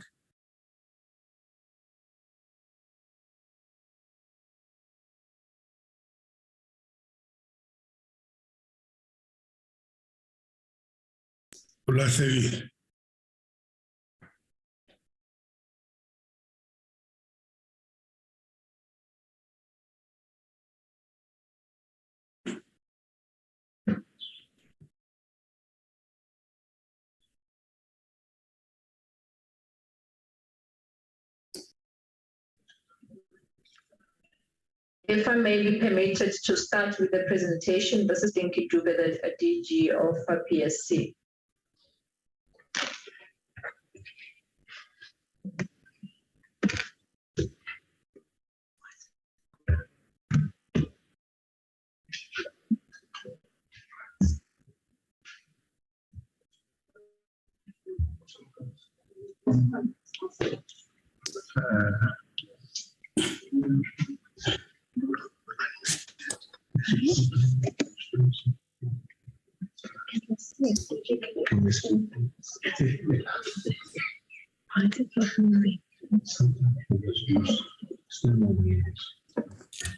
We can't hear, Chair. Thank you, Chairperson. I just needed to get direction from the Chairperson of the Portfolio Committee whether we can proceed with the presentation, as we seem to have lost our acting Chairperson in his opening remarks. Hello, Chairperson. I got kicked out. I'm not sure whether now I'm connected. Yes, we can hear you, sir. We can hear you, Prof. Am I audible? Yes. Yes, Prof. The Chairperson has just also there's a slight error, but I'm going to ensure that he's joining. I got kicked out. I'm not sure whether I'm audible. As I'm about to hand over to the DG to make a presentation, I'm not sure if I'm audible. We hear you. Maybe I should not have mentioned the issue of ICT infrastructure because it suddenly wanted to demonstrate. You can hear me? We can hear you, Dr. Maybe I should not, honorable members, have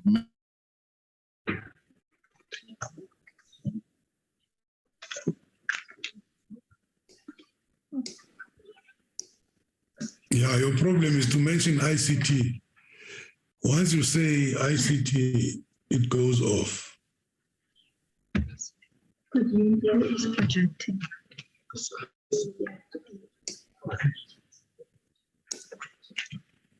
Yes. Thank you very much, Acting Chairperson, for the opportunity to give this presentation. Committee members, as well as the Minister, I'd like to observe the protocol as provided by the Acting Chairperson of the PSC. My name is Dinky Dube, the DG of PSC, and I will be providing the presentation on the PSC 5-year strat plan, as well as the APP.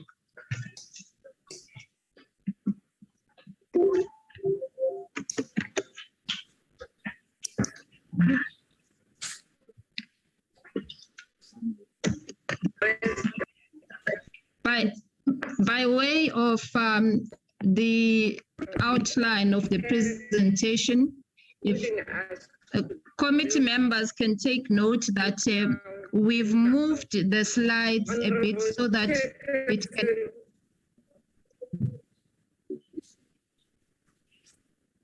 Chair, there's somebody who's on another platform, which is disturbing us here. I don't know who that person is, but he or she.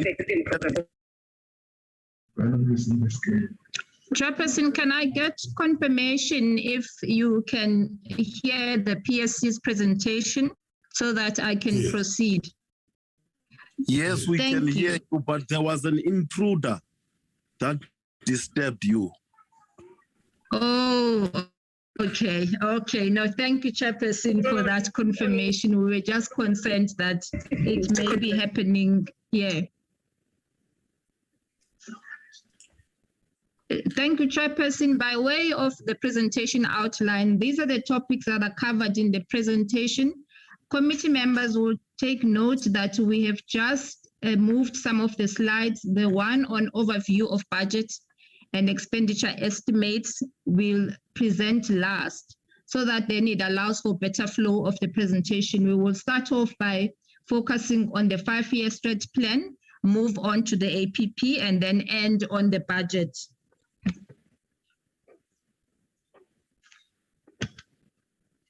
Thank you.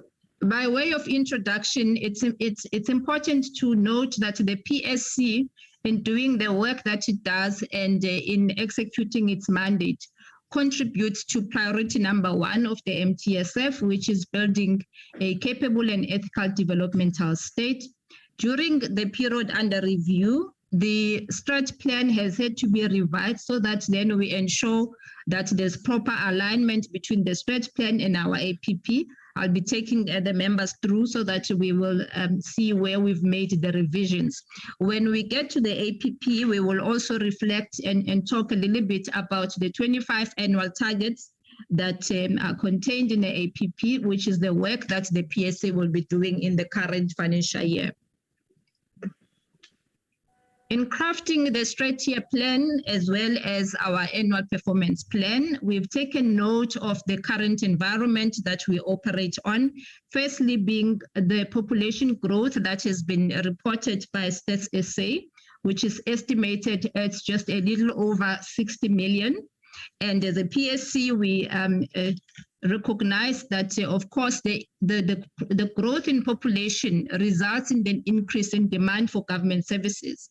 And of course, for that as a PSC, because our mandate is so wide that we are, in terms of the Constitution, mandated to investigate public administration. So when the population grows, it means that the potential client base of the PSC also increases. What it also means for the public service is that it needs to be much more agile and adaptive to the ever-changing environment. The PSC, as you've heard members earlier from the colleague from NSG, has contributed quite significantly in the development of the professionalization of the public service, the framework, and the PSC continues to work with strategic partners, for example, your Forum of Institutions Supporting Democracy, in order to ensure that we execute the mandate successfully. Continuing on the current environment that we operate on, we have taken note of the effects and impact of the COVID-19 pandemic and the demands for government services during that pandemic, as well as the need for government to utilize the benefits and opportunities of technologies that are introduced in terms of the fourth IR. Chair, also during this period, the PSC has taken note on the number of investigation reports that have indicated the failures in terms of governance and ethical systems failure within the public service. And the PSC crafted its strategic plan and APP by taking into account that situation and environment that the public service exists in. Why if officials If I may then move on, Chair, to the areas that we've revised in our stretch plan. The first one is really the vision and mission and values of the PSC, and what we're projecting there is the revised vision and mission of the PSC as well as the values. It was important for the PSC to revisit its vision and mission as part of the repositioning of the PSC, as well as ensuring that the values that our employees adhere to are in line with not only the constitutional mandate of the PSC, but also talks to the code of conduct.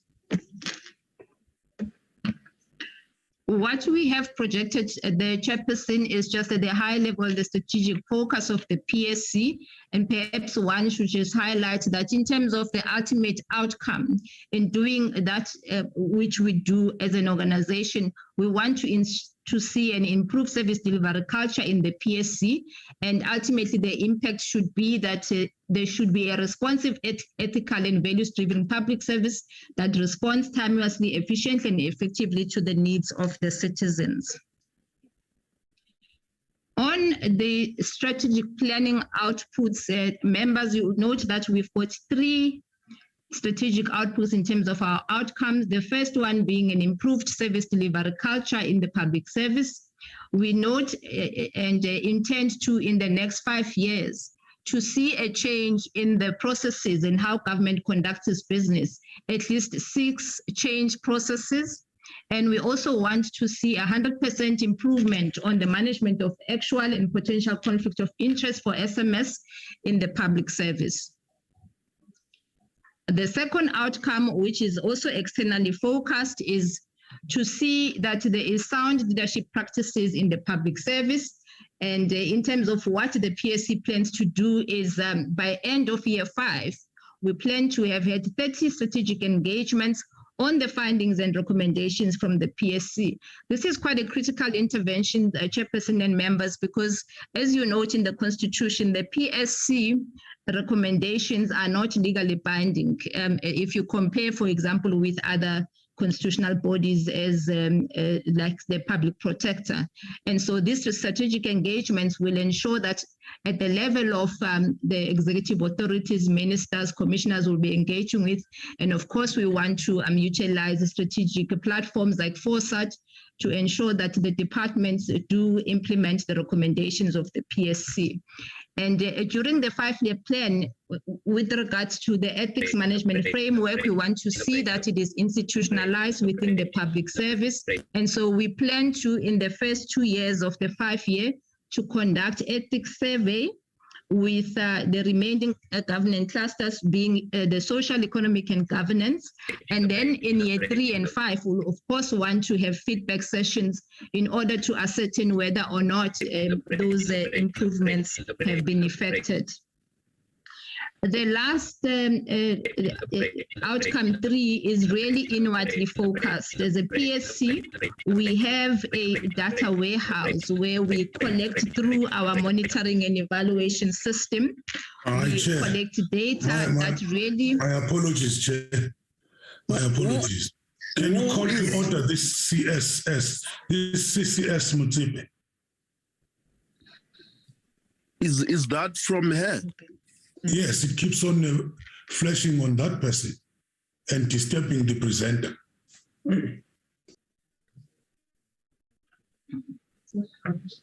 Okay, I was not aware. I was. Mutsepe, can you take care of yourself, please?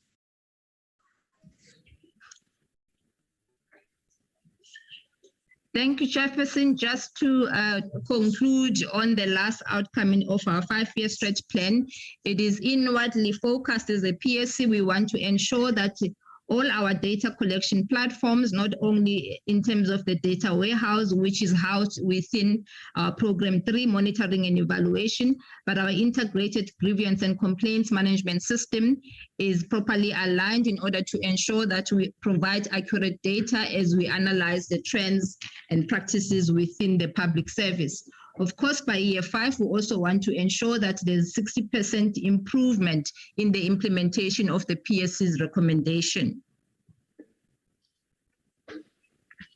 Moving on now, Chair, to the annual performance plan. We've got 25 performance indicators, and they are divided according to the 4 programs, as members can see. Program 1 has got 7 indicators, Program 2, 6, and the remainder is distributed across the 2 programs. Perhaps what is key to highlight on Program 1, because the indicators are self-explanatory, is the need to maintain an unqualified audit report. The PSC has in the last 2 years and for 2 years in succession received a clean audit. Of course, we would like to ensure that that record is maintained. Perhaps it's also important that we touch on the efforts that the PSC will be putting in place this financial year in terms of our assessment of our productivity. Our colleague from the PSA has mentioned it, and as a PSC, we want to start implementing the productivity framework as developed by PSA. The PSA, we hope that by the end of the financial year, we will have a report on what our productivity levels are as a public service commission. On Program 2, which really its main purpose is to promote sound public service leadership, human resource management, labor relations, and labor practices. These are the indicators for this target. The first indicator, Chair, you will note that the target is now 85%. We have revised and adjusted the target upward from what we had in the previous financial year, being 65. We now want to ensure that by the end of the financial year, we have resolved 85% of the grievances that are lodged by levels 2 to 12 within 30 days. Equally, for the SMS grievances, we want to ensure that 85% of those are resolved within 45 days. Now, on the number of reports that research reports that will be developed under this program, we've identified 3. You will note that professionalization remains a key for us. We want to, by the end of this financial year, just to provide a PSC perspective. But as I'd indicated, the PSC has contributed to the professionalization framework that has been driven by the NSG. The other critical report is really to start reflecting on to what extent is the remote and hybrid working arrangements affected productivity and service delivery in the public service. So we hope that that report will assist the PSA as they develop policies around the hybrid working environment. Continuing on the targets for program 2 is ultimately, and the end goal really is for the Public Service Commission to see a reduction in the number of grievances that arise within the public service, because that is an indicator of a system that works efficiently. Sorry, Nosipo, can you hear me? And to the benefits of the public service.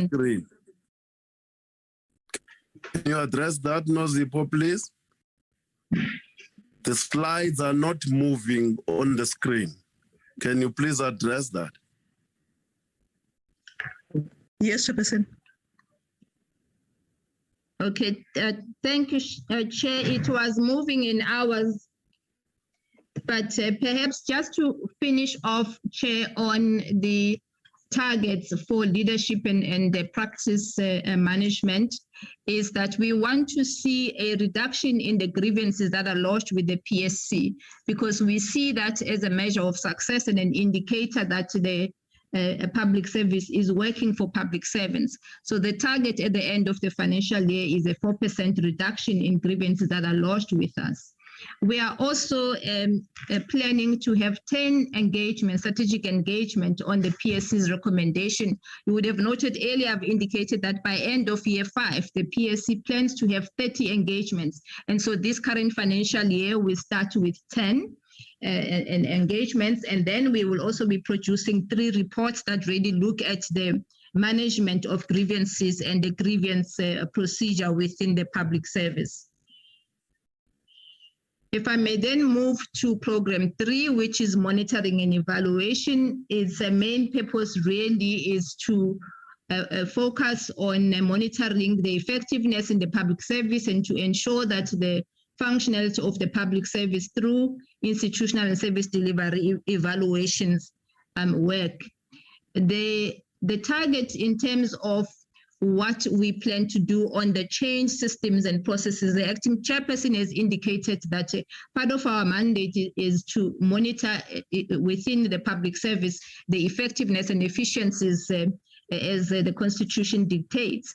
And so through this program, we want to release 2 reports that really are looking at public administration practices. We will also be conducting a number of service delivery inspections, the target being 10. The PSC will ensure that in all the 9 provinces, at least each province will produce 1 service delivery inspection report, as well as the work of the commissioners that are based in the national office. So all in all, we should then be reporting to the committee on 10 service delivery inspections.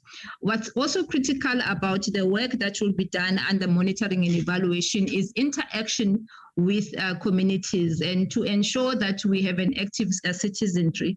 And so the Public Service Commission will be holding what we term the Citizens Forum. This is an event where the PSC not only will conducting an outreach, talking to community members about their role and responsibilities, but will be inviting critical service delivery departments to be part of it. So we'll identify a community where there is a dire need to access government services, and they will be invited on the day so that then those community problems that can be resolved on the day are resolved. I mean, I wanted to make an example of an event that we have had in the Eastern Cape, where a community was identified which doesn't have access to, for example, your Department of Labor or Home Affairs. It's a community that has a high unemployment rate, as well as a number of socioeconomic problems. And so on the day, the PSC successfully held the Citizens Forum, where you had departments such as your Home Affairs, Department of Labor, interacting and resolving some of the community problems on the spot. And so the plan then is to continue and roll out this program in all the 9 provincial offices. And perhaps what one should also indicate, one of the key projects that we have identified is to evaluate the effectiveness of the forensic science laboratories because of the reported number of backlog of cases, which also impact on the finalization of the criminal justice system. We've had a number of reports about how cases involving GBV get delayed because of the forensics that still have not been completed. And so the PSC will be conducting evaluation in that sector. And of course, the Constitution requires the PSC to produce the annual report in terms of Section 196, subsection 4E, and we will continue to do so this financial year. A part of the critical mandate of the PSC is the promotion of the constitutional values and principles that are contained in Section 195 of the Constitution. And so the target is for PSC to engage with at least 20 public service departments in terms of the promotion of the CVPs. We will also, by the end of the financial year, produce 4 reports with departments that will be identified by utilizing the data that we receive in our data warehouse on the performance of departments in overall. There's already 1 department that we have identified, and certainly the team will start conducting the assessment of the effectiveness of that particular department, and then we will be producing 4 reports at the end of the financial year. The acting chairperson had indicated in his opening remarks the 2 critical projects that have been identified with the PSC plans to assess the effectiveness of government support services, which is focusing on accommodation and property management by Public Works, as well as the ICT sector by the SETA. Thank you, Chairperson. That then concludes our APP targets for Program 3, which is monitoring and evaluation. The last program we have is on integrity and anti-corruption. I believe the name is quite self-explanatory on what the program does, but it is also responsible for undertaking those public administration investigations, promoting a high standard of professional ethics, which is an important and critical constitutional mandate, and of course, contributing to the prevention and combating of corruption through hosting our National Anti-Corruption Hotline. And the target for investigation members, you will see, is also one of the targets that we have revised upwards. And so the PSC plans to complete 75% of public administration investigation, as well as your maladministration type investigation or service delivery failures type investigations within 90 days of receipt of a valid complaint. So we want to make sure that the determination of validity is done expeditiously so that the PSC is able to complete those investigations within 90 days. Another important constitutional mandate of the PSC is over and above receiving complaints from members of the public, because they can approach the PSC directly. We're also mandated to conduct our own accord investigations. And so during this financial year, we will be conducting 2. So we will identify the critical systemic deficiencies within the public service and then proactively initiate those investigations.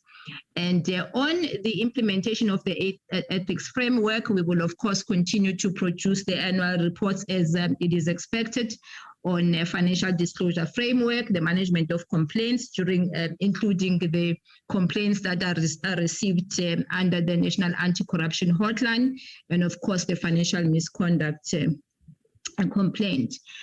A lot of work has currently been done around the engagement of professional ethics, and maybe just starting with the last indicator, where we have identified 3 engagements that the PSC plans to do during this financial year. So far, and as at the end of April 2022, we've already have implemented 1 engagement, which was the seminar and the webinar that the PSC held with the topic improving governance systems and processes in the public sector, taking into account the outcome of the Commission of Inquiry on allegations of state capture, corruption and fraud in the public sector, and what the implications of the public service is.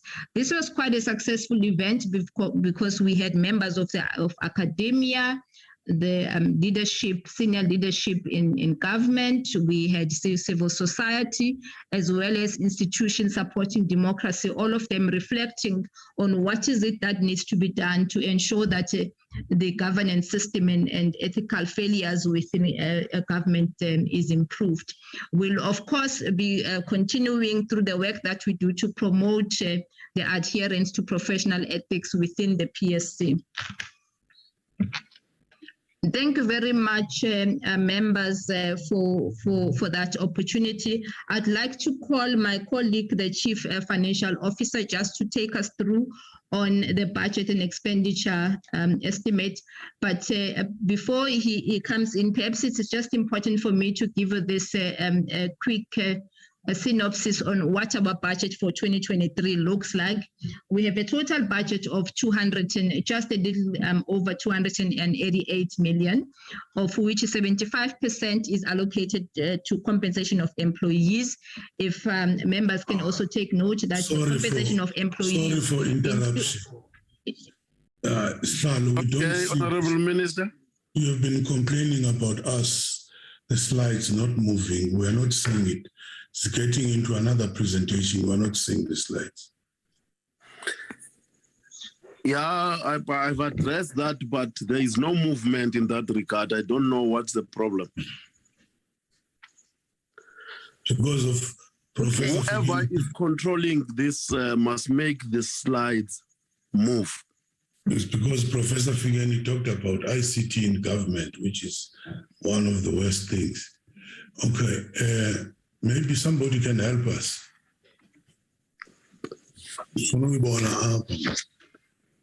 No, Zipo, can you address that?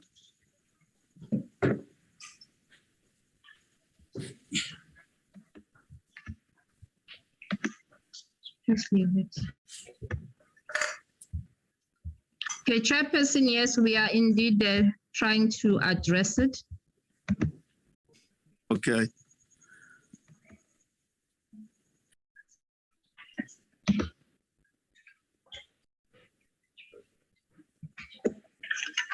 Can members confirm if you are seeing now the slideshow? We've just moved the slide on the budget. Yeah, Zweli, yes. Now we can see. Okay. We can see it now. Thank you very It's much. Overview on budget and expenditure estimates. Yes, indeed. No, thank you. Thank you. Thank you, Chairperson. So my colleague, the CFO, Mr. Zweli Momega, will be taking us through the budget. But as a preface to that, I thought I should just highlight to members that of the 288 million budget, 75% of those is allocated for compensation of employees, a total being 216 million.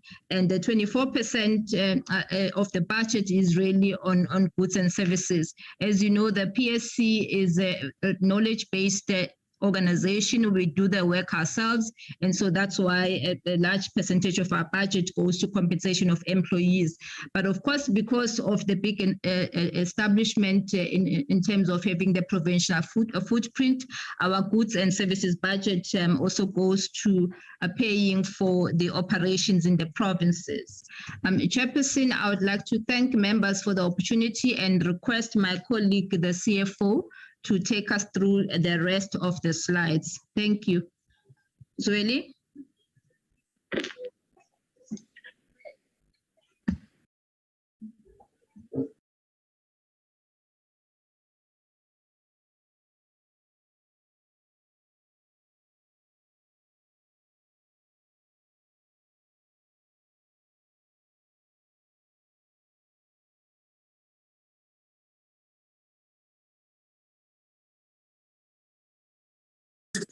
Zweli, you are muted.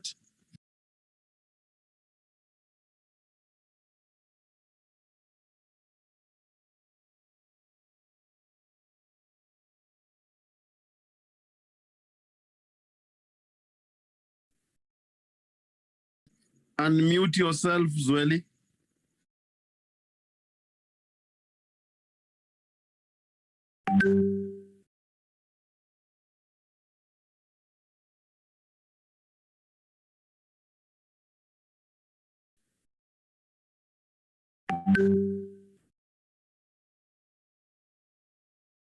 We can't hear you, Zweli. Can you call Zweli? No. Hmm?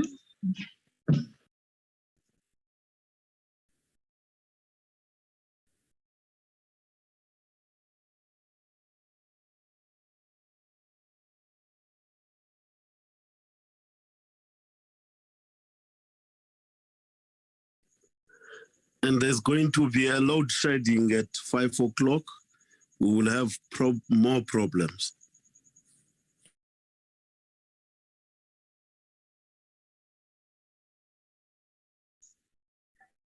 Chairperson, perhaps if I can just complete the rest of the slides because I've already given you a high-level overview on how our budget, on the allocation budget. So what we are projecting here is really the distribution of the budget across the number of programs. You see that the biggest portion of the budget goes to administration, but that is only because the budget which relates to other support services is centralized within the administration, which is program 1. And the remainder of the budget is then distributed across the different programs. Chairperson, we are open to hear the questions at the end of the presentation, and my colleagues are here to assist in answering the question, as well as the CFO, who I believe is still working on connecting. Thank you very much, committee members, for the opportunity to give this presentation. Thank you. We will now open for members to make comments or questions on all the presentation made. I'm not going to give a particular order in terms of how you should ask questions. You can ask anywhere from those presentation given so far. Thank you very much. Can I see if members want to speak?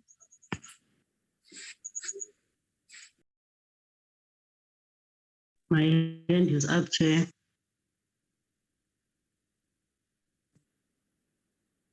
Sihlalo.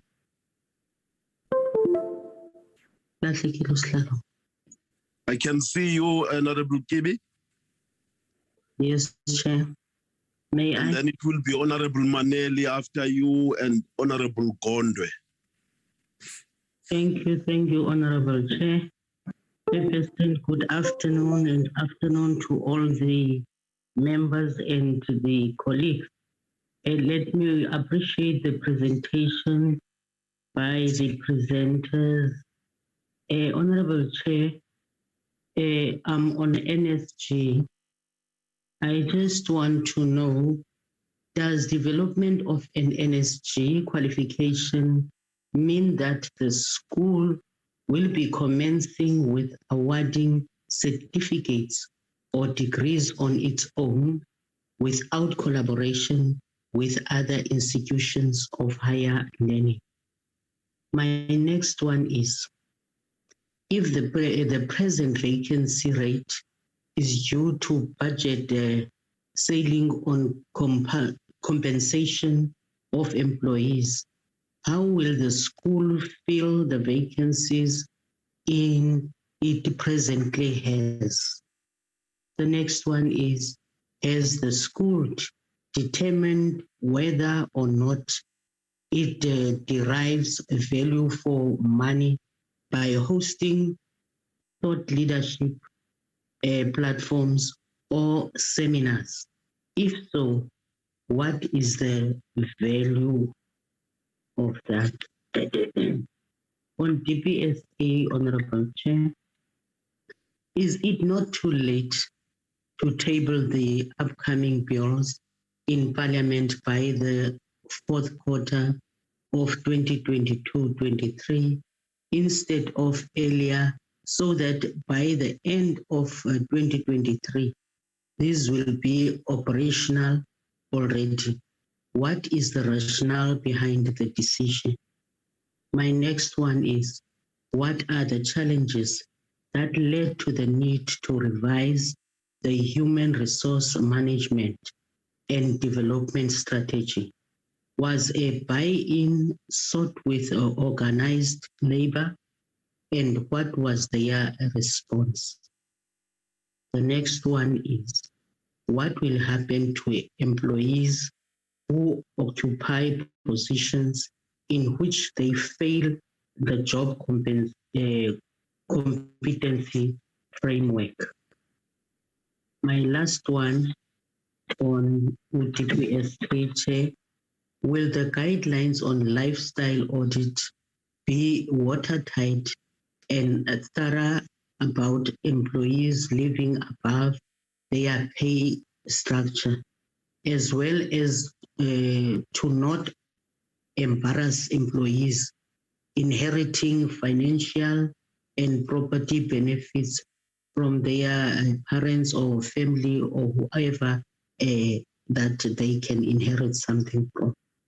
To CPSI, does the CPSI derive value for money concerning the knowledge platforms like the annual public sector innovation conference and webinars, as well as the innovation and design thinking workshops? The next one is, after successful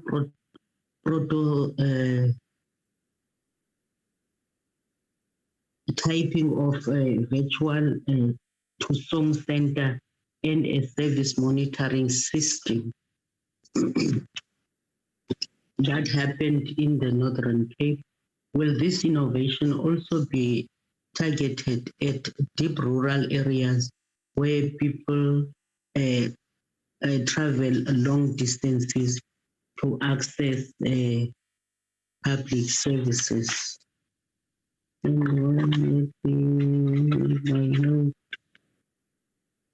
Yes, Chair, I think those are my questions.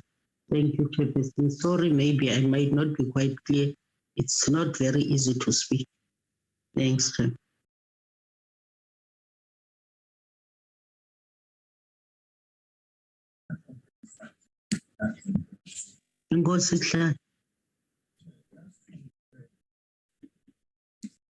Honorable Maneli. Thank you, Chair. Afternoon, honorable members. Chair, also in appreciating the presentations that are done in this afternoon, I'll only have a few questions, Chairperson.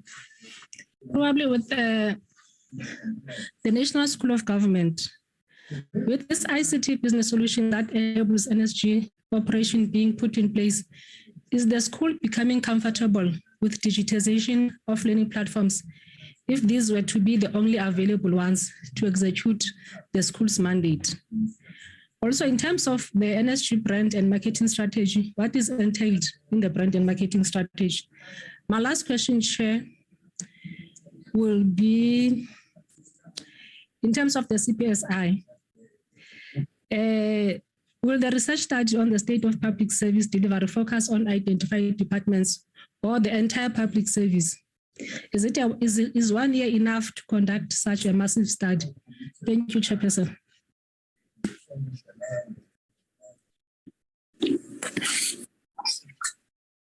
Douglas Pilo, can I come in?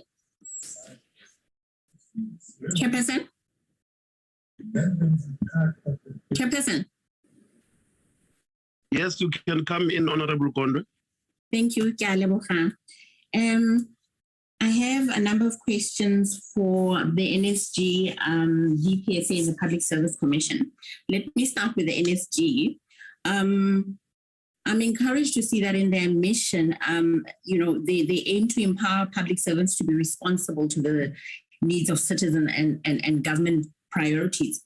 And I wondered whether they had contemplated coming up with a course that would specifically try to capacitate and empower public servants when it comes to disaster management. Chairperson, you'll know that, there's been flooding recently in KZN, and it's had such catastrophic consequences for the people of KZN, and some of them are still trying to rebuild their lives up to now. And I wondered whether, the NSG had contemplated looking into coming up with a course that would specifically speak to disaster management. I mean, the reality is that climate change is upon us, and we have to gear up as a government to be able to, to meet the needs that come with the impact of climate change. And my second question to NSG is around the learners that it's trained.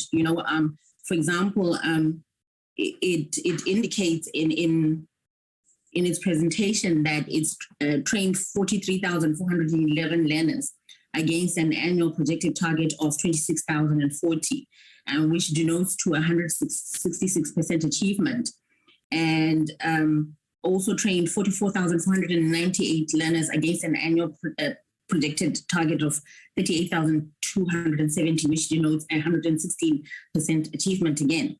And I wanted to find out whether a better indicator wouldn't be so much how many people have enrolled for their courses per se, although that's important, but rather the impact of those courses on the public service and what's happening on the public service, whether they, how they're able to gauge whether the courses that are offering are having an impact, a significant impact on the face of the public service. Because my concern sometimes is that there's a disjuncture, in terms of the courses being offered. And we really need to see them having an impact on the ground and changing the face of the public service and public servants. My third question is around the funding model of the NSG. I want to get an update on what's happening around that, because we've always harped on the fact that it needs to develop its own funding model, a sustainable funding model, and it's got to engage Treasury around that. So I want to get an update on what the latest is around that. And then with regard to training of senior managers in the public service, I wondered whether it would not be important for the NSG to look into training senior management within the public service to be able to deal with some of the issues. And in particular, I think I'm talking about consequence management, because my worry is that we do not see a lot of consequence management in the public service. There is fruitless and wasteful expenditure. There's public servants that are receiving grants, but there are no consequences for such misdemeanors in the public service. And I wondered whether, what the NSG thought would be, what role they saw themselves playing in terms of helping address this issue of a lack of consequence management in the public service.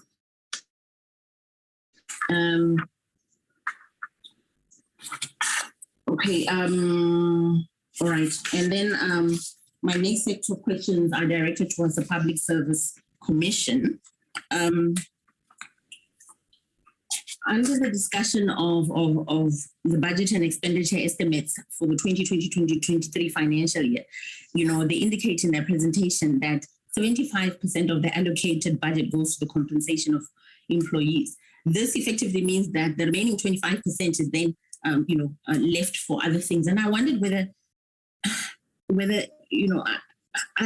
for me, that presents somewhat of an anomaly, although I take the point that because the Public Service Commission is primarily a knowledge-based institution and does not outsource its functions, it makes sense for it to spend such a huge chunk of their budget on compensation of employees.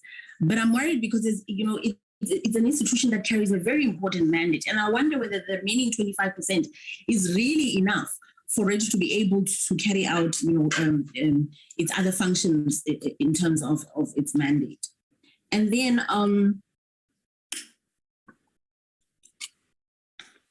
in its presentation, the Public Service Commission also indicates that, under Program 3, that intends to conduct 9 citizens forums. And I think I asked this question the last time we interacted with them, to say, do these forums actually are they able to effectively target the people in the rural areas or at a grassroots level? Because our concern at the time was that, do people, does the ordinary person on the street know about the public service and what it does? And can they make use of the public service?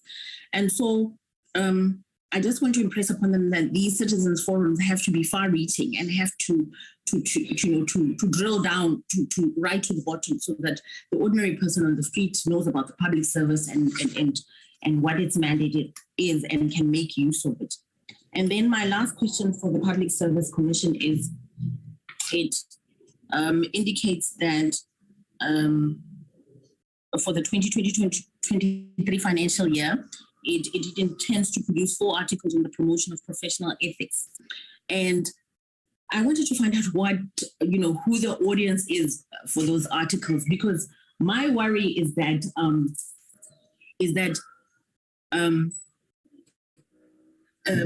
sometimes, when you talk about articles, it sounds so high level. And we've picked up on a pattern within the public service that sometimes the misdemeanors in the public service are carried out by your lower level employees and not necessarily your senior management employees. And so my worry is that sometimes when you have these articles that are aimed at entrenching a culture of professional ethics in the public service, is the audience, the way in which these articles are written and the audience that it tries to reach, does it include all public servants? And how does the Public Service Commission ensure that communication is filtered down right to down to your low level employees? And I'm not talking about your senior management here, I'm talking about your low level employees such as your drivers and the like, so that everybody is on the same page when it comes to the issue of professionalism and ethics within the public service. And then my last set of questions are directed towards the Department of Public Service and Administration. The lifestyle audits. I'm very concerned that the pace at which they're being rolled out is quite is at a snail's pace. And I'm worried that there is no uniformity in terms of the implementation. So the last time you reported to us, you indicated that, the Western Cape was probably the only province that had moved out of the implementation stage to actually trying to deal with some of the outcomes of these lifestyle audits. And I wondered why there were no time frames given to departments around when they had to make sure that these lifestyle audits were concluded. And couldn't these timeframes, be phrased in the similar manner as the financial disclosure framework, which requires that reporting be done once a year, because it's very important to pin down timeframes so that we don't have this, poor implementation when it comes to the conducting of the lifestyle audit. And then I wanted to find out about, they make mention, the Department of Public Service and Administration makes mention of a constitutional court judgment, which, and correct me if I'm wrong, which points to the fact that direct deductions from employee pensions and the like are unconstitutional. And so I wanted to find out what, they were proposing, how they were proposing to deal with this court judgment and be able to make up for where, for any power that is taken away from the department in terms of being able to make these deductions. And then my last question, Chair, I promise, is around TAU, the Technical Assistance Unit. In as much as I welcome the establishment of this unit, I'm still not sure whether it has, number one, started its work and whether it's having an impact in the public service. And my other worry is its independence, because it's very important that when we establish a unit such as TAU, it has to be removed from the executive.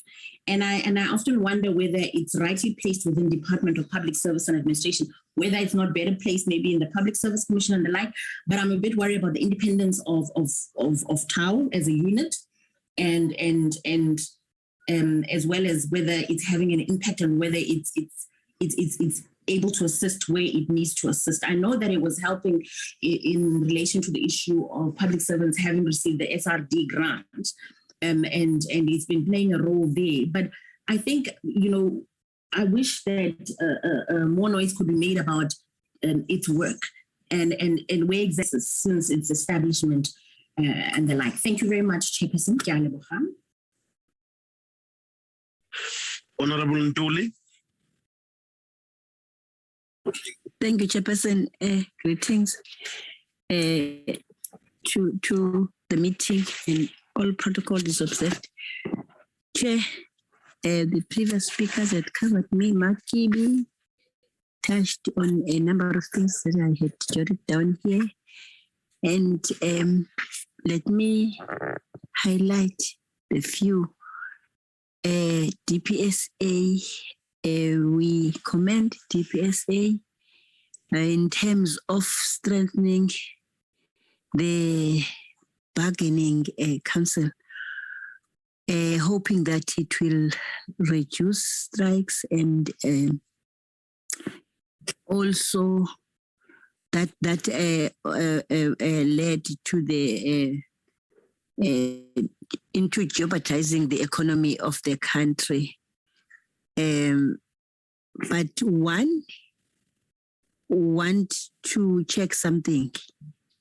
If everything that they think they've done here is in line with the organized labor, are they working together with the organized labor, other than thinking that we've now moved from square one, only to find that organized labor is not buying it at the end of the day.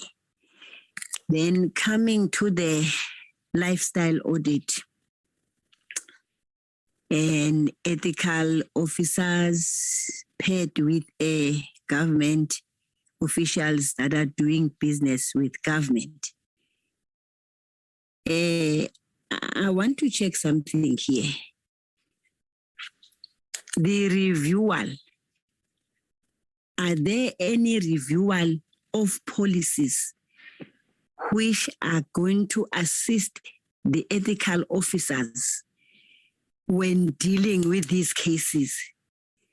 Or they are still going to follow or suit what has been happening previously, that has been prolonging the cases of such?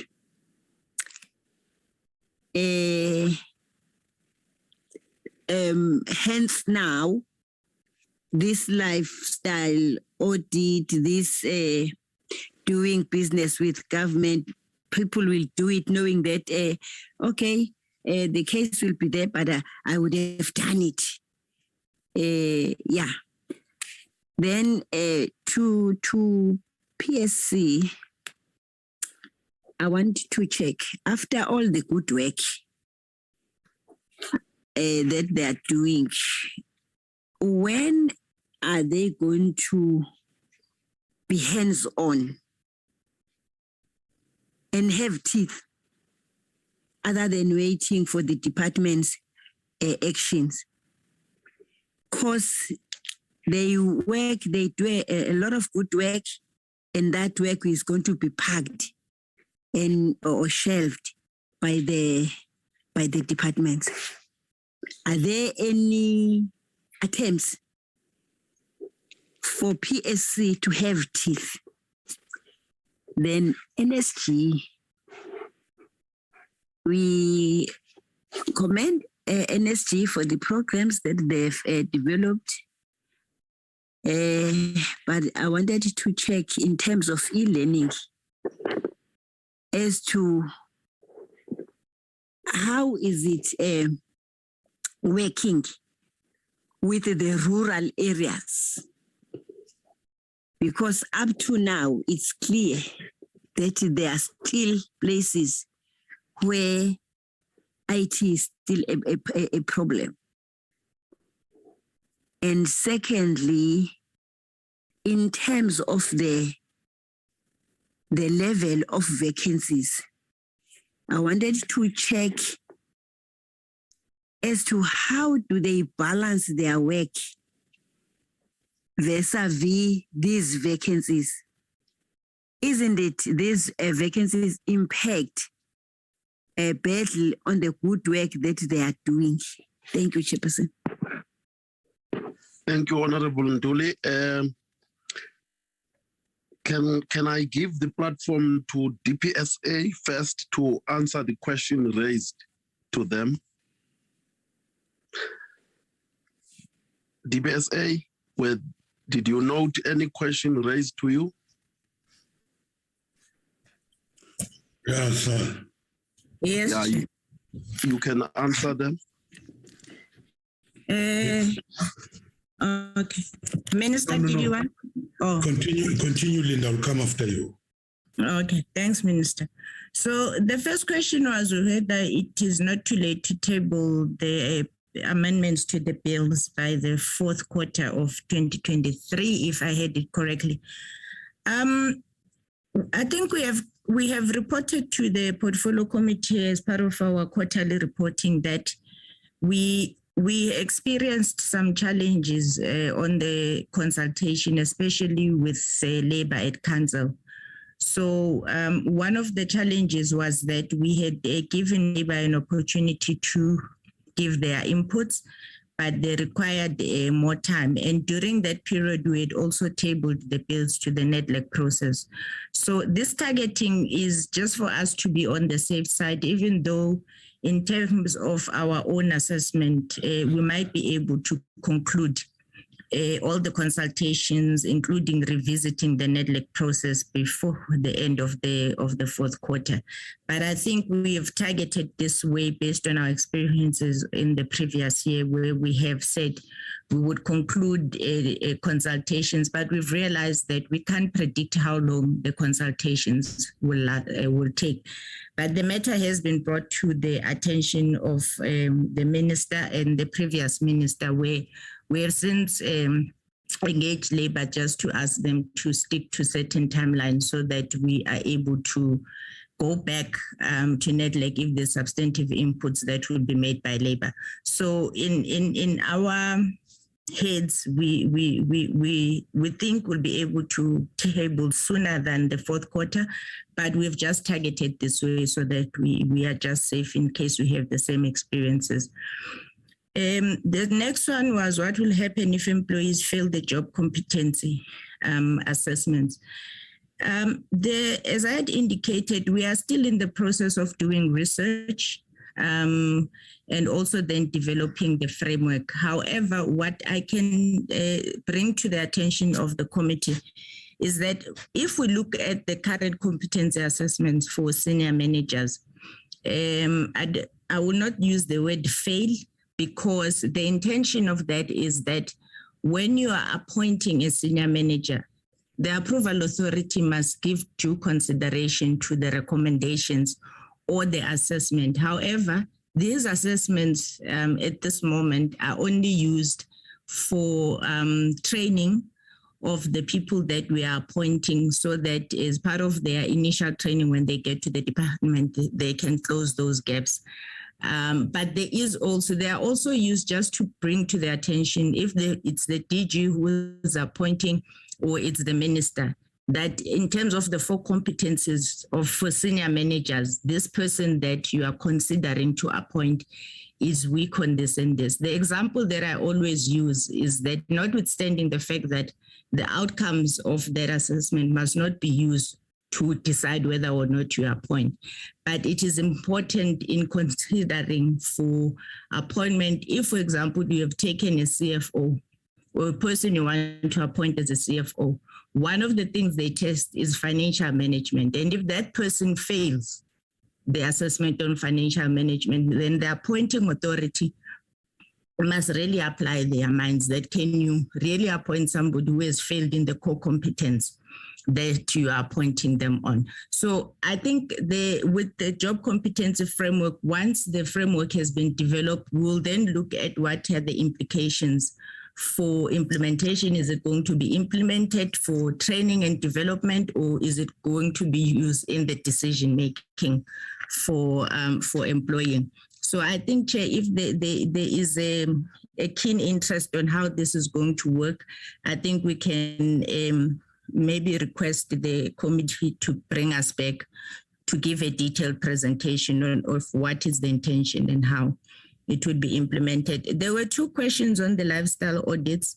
There was a question around if I heard correctly, that if people have assets and wealth that they've been given out of inheritance or whatever, will they not be penalized? I think the intention is that where there's a concept of unexplained wealth. And I think part of some of the verifications and security checkings that are being done now, especially by state security, all officials need to do is to explain where the wealth is coming from. The challenge becomes if you can't explain where it's coming from, that more digging will have to be done. And with respect to its implementation and the slow pace of the lifestyle audits, departments were requested to start implementing from April 2021. And I'm advised that in this April, the TAU unit did come to give a presentation on the progress on the implementation. So I think when the thing was first issued for implementation, I don't necessarily think the PSA could have said we need to do it by this time. But I think that's similar to the financial disclosures, because these two tools are going to work together. If the financial disclosure picks up or red flags something about me, for an example, then the department must, as a deeper assessment, then implement the lifestyle audit. So they are going to work together to say if there's red flags, then the lifestyle audit must kick in, and where I will be required to produce evidence of the wealth that I have, because if they compare that to what I earn, there might be red flags that how am I affording A, B, C, and D on my salary. So it's part of the whole package of ethics and the financial disclosure, which can then trigger, because the lifestyle audits are not also just going to be implemented for everybody. There needs to be a trigger. And one of the triggers would be the financial disclosures that I've already mentioned. So the implementation started last year. Section 38, the review of the Public Service Act and regulations has also been done considering the similar judgments, because the problem with Section 38 in the way that it was implemented before, as articulated by the courts, is that departments didn't necessarily seek permission or concurrence or agreements with employees, for example, if they overpaid them.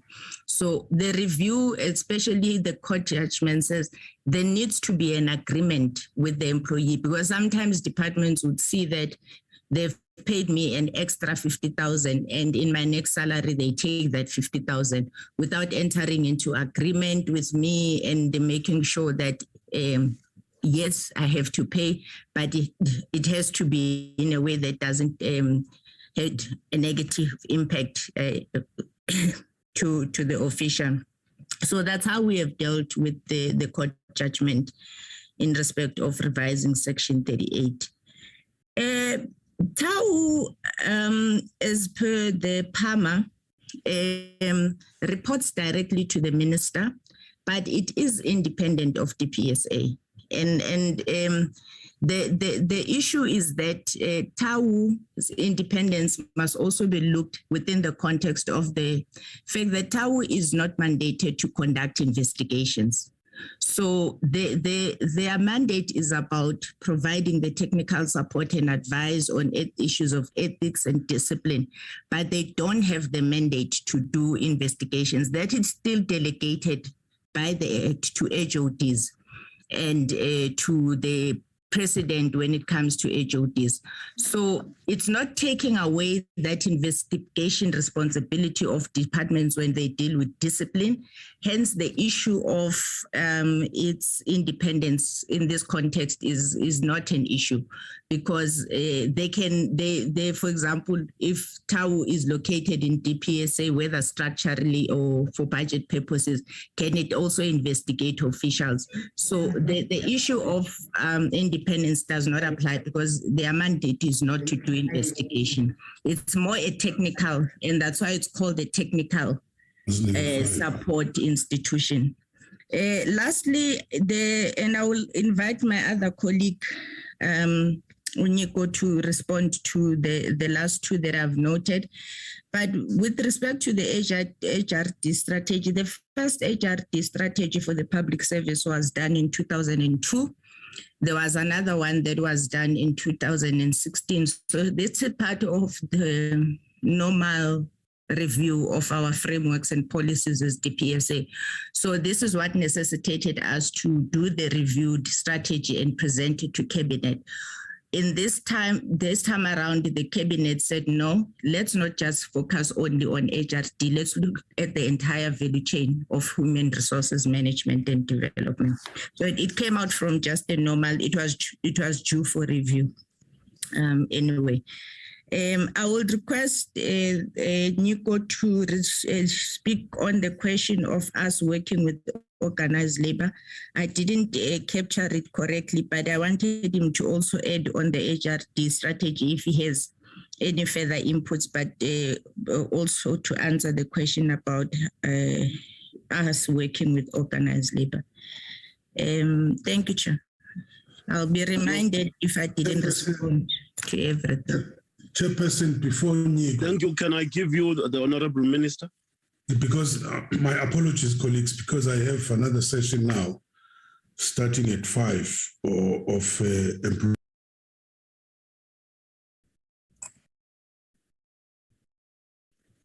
You are muted, Honorable Minister. Oh. Can you unmute? Do you hear me? Yes, I can hear you now. Oh, thank you.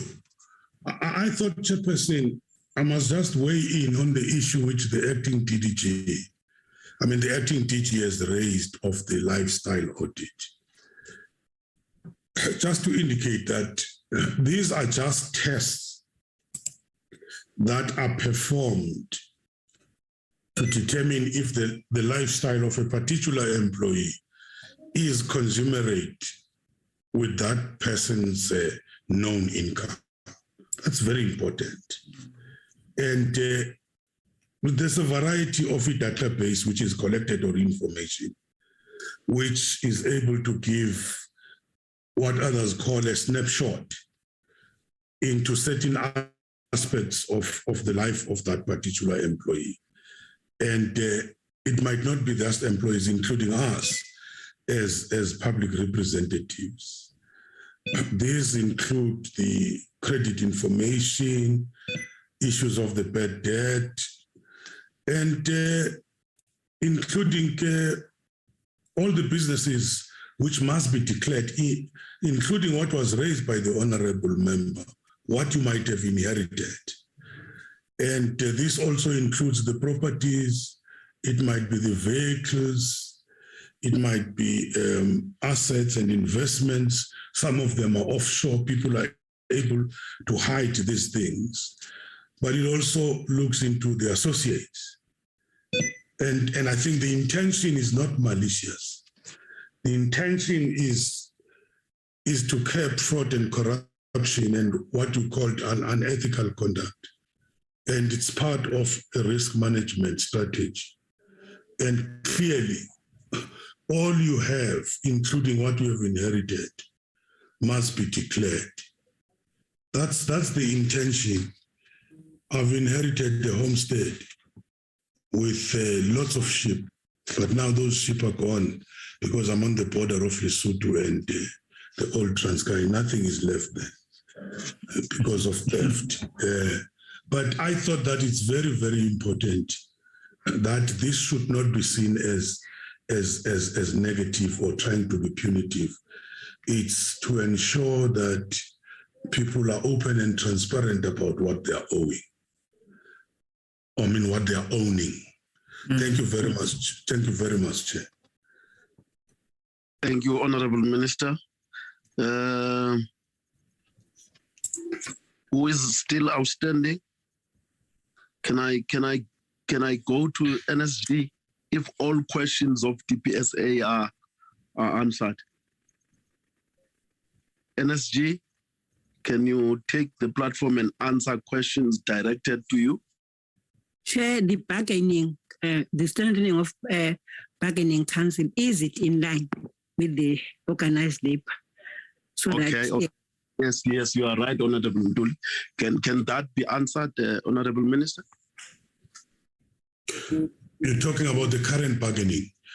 You see, and then I think the acting DG will also weigh in here. What has happened, we have realized that the bargaining processes are not aligned to the budget processes. As a result, we tend to bargain after the fact. When the budget has been presented in Parliament and adopted, sealed, we start with the bargaining. And we have gone into, Minister Jojo has gone into a public service summit where there was an assessment and an analysis of the previous trends and issues which tend to cause a conflict. And out of that analysis, there was an understanding, including what was outstanding, what led to what in terms of the 3-year agreement. But now with Minister Kodongwana, we have agreed that the bargaining process is going to be realigned to the budgetary processes.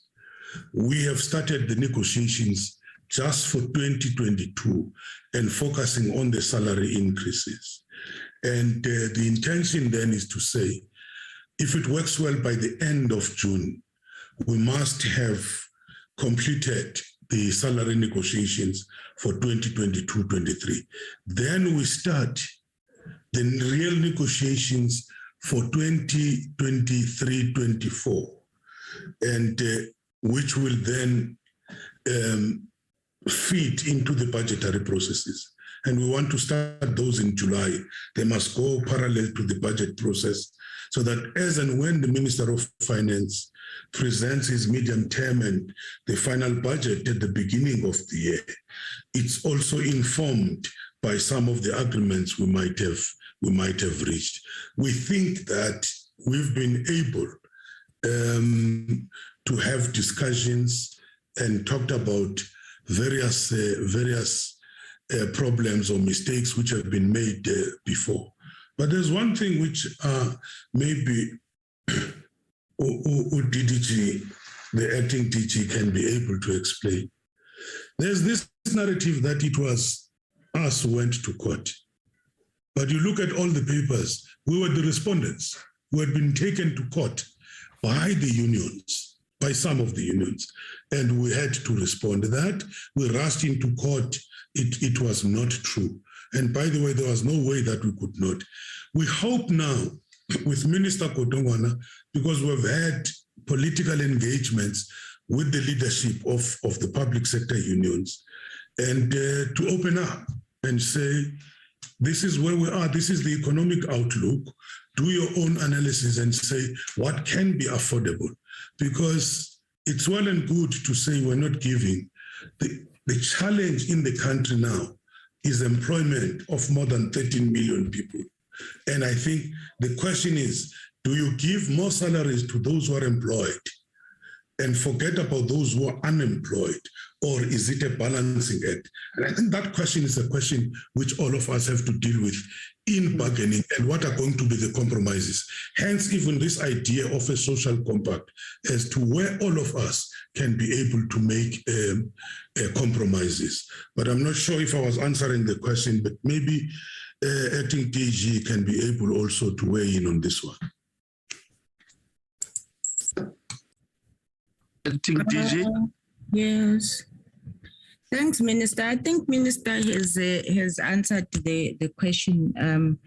What I can just confirm is that the Minister is correct. It is the unions, in particular the PSA, that took government to court. And I think what I can confirm is that all the negotiations that we have done with to date, DPSA has been working with organized labor. However, I think the outcome of government not being able to pay parts of the 2018 agreement, which then led to PSA taking us to court, has resulted in what Labour calls a broken relationship. I'm sure I'm not using the right word. So part of what we were intending to do with the Public Service Summit that Minister referring to was to look at trying to restore that relationship, but most importantly, to make sure that we have clear frameworks of how we engage in collective bargaining. Hence, some of the targets are about the coordination of the bargaining councils, but also having developing negotiations or bargaining framework or policy that will guide all the stakeholders. So, but I think the issue around the negotiations is a very sensitive one, because you can, depending on what you have agreed with Labour and whether you were able to implement everything, the relationship can change at any minute, maybe as a result of even one clause that has not been implemented. So it's a very fluid relationship, and it takes the parties always engaging to try and find common ground. But this year in particular, as I said, we are looking at having an agreed framework with Labour that would set the parameters for how we engage in collective bargaining, including what Minister has spoken about also aligning the bargaining process to government's financial processes and cycles. Thanks, Chair. Thank you. NSG, you can answer any question directed to you. Thanks, Honorable Chair and members and Minister Dim and other colleagues. I'll answer a few questions quickly, and then I'll request my other colleagues to add to that.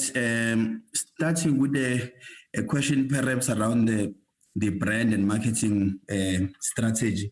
We are not spending money on marketing as the NSG currently. We rely on a few interventions that are helping us to build a brand and market our services. And this is based on quality of offerings. That's why we want people to trust us, is the quality of what we offer. And that the quality we offer has to be responsive, relevant, and must have high impact as well. So we do very responsive things. That's why my colleague Dino, Honorable Chair, in his presentation was indicating that we'll be launching new executive education programs later this month. It is part and parcel of being responsive. If I may link that issue with the question asked by Honorable Gwandwe on disaster management causes. Honorable Gwandwe, we're at a very early stage right now of us wanting to conceptualize a disaster management cause. We have had inquiries from the Premier's office in KwaZulu-Natal, and there are several other officials who are asking whether or not we can put together a cause on disaster management. What we have done in the past, working with our international partners, is to run a program that compares how other countries respond to emergencies like pandemics. That was on a Zoom platform, but given the requirements now, we will be designing our own. In order for us to do that, we will rely on experts inside and outside of the public sector who have got various expertise that they can use to input on a cause. We will be designing on disaster management. Hence, we'll be engaging with disaster management centers in all the provinces. The national one will be engaging engineers in the public sector and private, as well as others in the higher education space as well. So definitely, we will be having it. It's a matter of months. There is a process that is beginning already, and in June this year, we will host another 2-day seminar working with local and international. We want to know, Honorable Gondwe, how these officials in disaster management centers are trained in other countries. What I can tell you now for sure is that the reason why in countries like United States of America and countries like China and others in Asia, they respond much more quickly is because there's a command and control arrangement that is in place. When a disaster has been declared or when a weather service has given a notification that there are floods, the a command and control arrangement kicks in, everybody is ordered to evacuate. If you don't evacuate, it becomes your problem, and everybody does. So it happens in both in America, it happens in China as well. In South Africa, we use a very civilian and laissez-faire method of telling people where not to build and how to move out of places where there's going to be an emergency. And as a consequence, we get a lot of people being stuck there. So we will see that program coming to the party. The issue of losing revenue from the master classes, we are using that as part of building the brand. So if you see, we recently had Danny Roderick, one of the top scholars in economics in the world today. He came and spoke on the masterclass of the National School of Government without charging us any amount. In fact, at the end of this month of May, we have the director of the London School of Economics, who is a former deputy governor of the Bank of England, who will be talking to us on a webinar, a masterclass on building social compact, and she's written even a book recently about the same subject. So we're leveraging on big brands, on people who've got credibility, who are known worldwide, who are well respected, and in some instances, these are people who are paid top dollar to come and speak, and they are coming to the National School of Government without charging us anything. So these are parts and parcel of our brand and marketing strategies to build a brand, but not just to market the NSG as the brand is appealing, to market what we are about as the school based on the programs that we are offering. Indeed, we are designing our own qualifications. We do not need to be declared as a higher education institution to offer a qualification. So the three that we are working on now will mean that as the NSG, we will be able to offer and award qualifications to public servants. Yes, indeed, we will continue to work with public higher education institutions because that gives us depth. It also gives us reach because of the capabilities which they have. So by working with them, it doesn't mean by offering our own qualification doesn't mean we'll stop working with others. We'll continue to do so. The problem at hand is bigger than any institution, more so the National School of Government on its own. On the e-learning, we are growing that part of our business. We are buying new solutions that are enabling our e-business solution. But as the honorable member indicated, we are proceeding with caution on the e-learning matter because many senior people, including MPs, MPL, and councillors, they have the benefit of attending a Zoom class at the NSG over a 2-week period, which means they have access to a computer as well as data, whether they are studying at home or they are studying at the offices in council offices or in legislatures and so on. However, entry-level employees do not have access to such. Even those who work through computers in the frontline service space, they do not have the access because those computers, for security reasons, are locked. So you can't train public servants at SASA who are in the front line through a Zoom platform because they can't use those computers and they also don't have access to data. So what we are doing is to use a blended method of training, which means that they can be brought into a training center, a common training room, which got full functionality in terms of ICT and web link, and you can provide the training to them wherever they are. This way you can have 20 people in per class in 10 different classes in the different provinces, and the person who's training them might be at the National School of Government. That's where you are expanding access. You provide the seamless training to people in various spaces, but they have to come to one common venue, which means the employer has to make that arrangement that they must come to one common venue. We do have currently 0 rating for our e-learning courses, but only from MTN, who responded positively to our application for 0 rating. Other network providers declined our application for a 0 rating.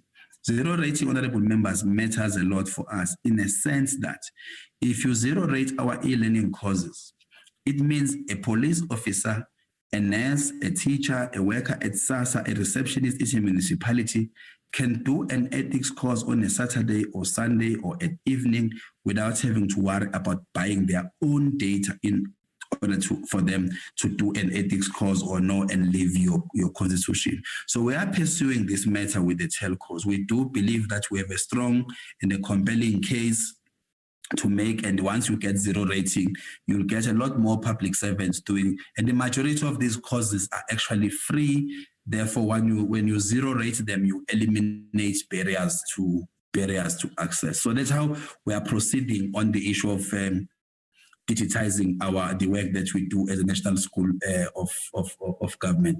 On the vacancy rate, honorable members, I'm happy to reassert what my colleague Dido Punsami said earlier on. We have come to the last leg of our transformation cycle as we're repositioning the NSG.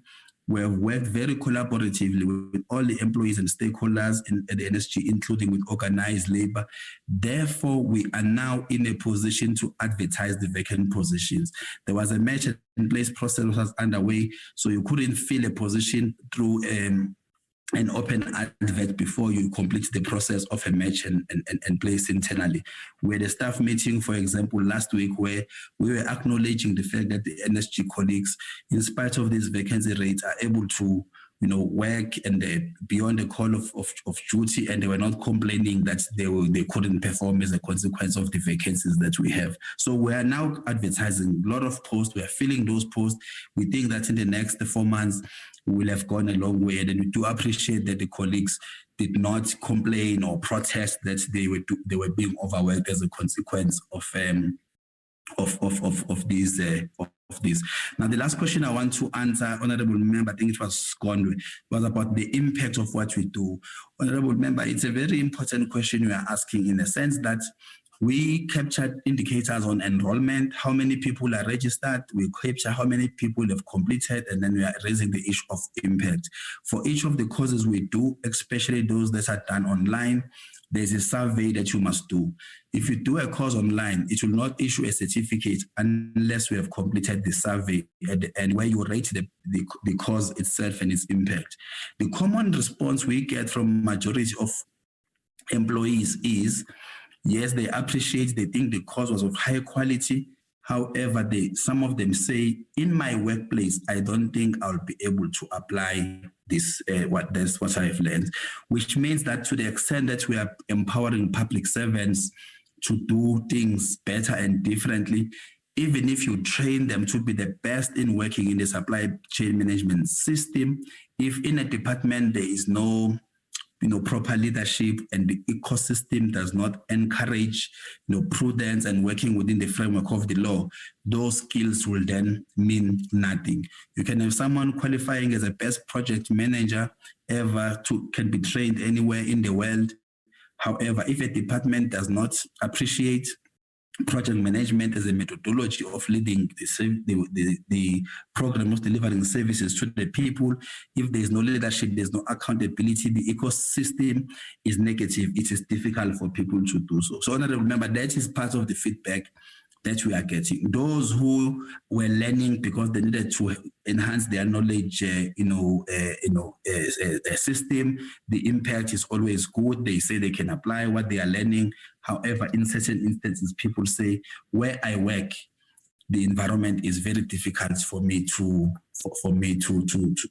do this. Let me end here, Chair, and request maybe my colleague, Maja, to add, and then we will close. Thank you, Chair. Thank you, Chair. You want to make, Maja?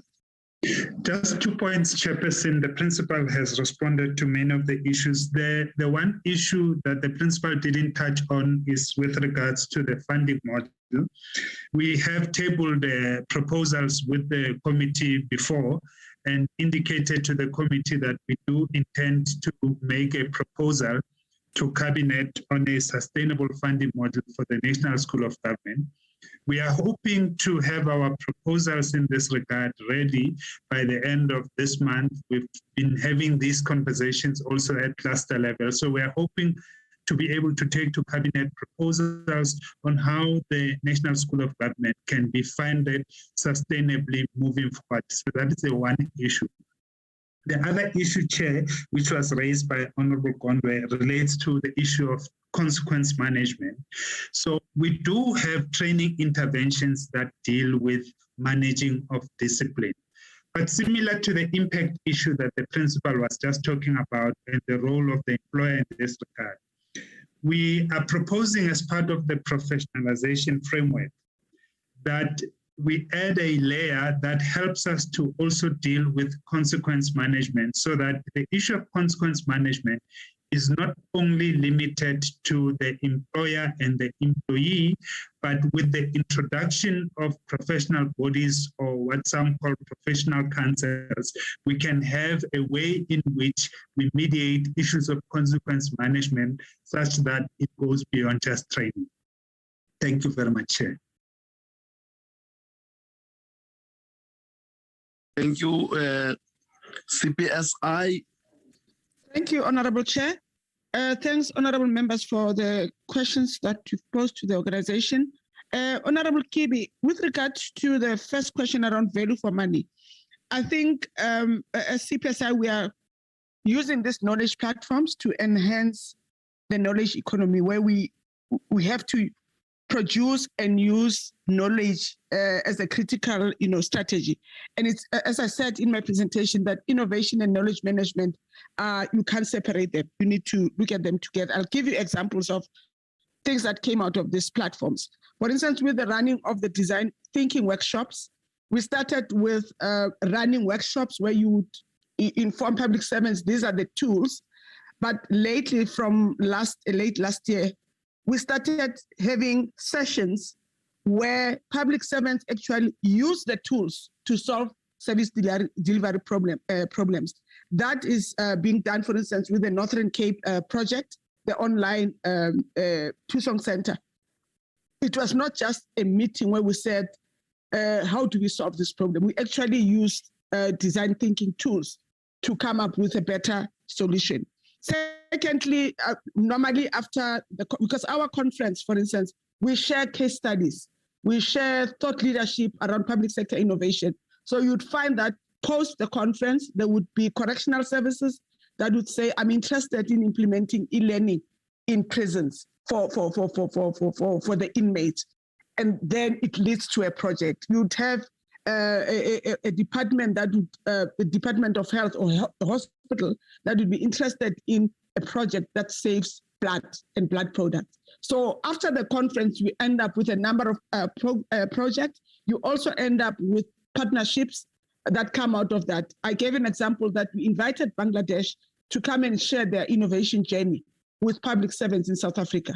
And post that, we actually are taking the partnership forward through the South-South network for public sector innovation. So that's the value. It might not be a tangible value, but I think we struggle with knowledge management, where when a person leaves the organization, you don't know what they were doing, things fall through the cracks. The new people that come in want to start from zero. But once you start capturing this knowledge, it becomes an asset to the state as well.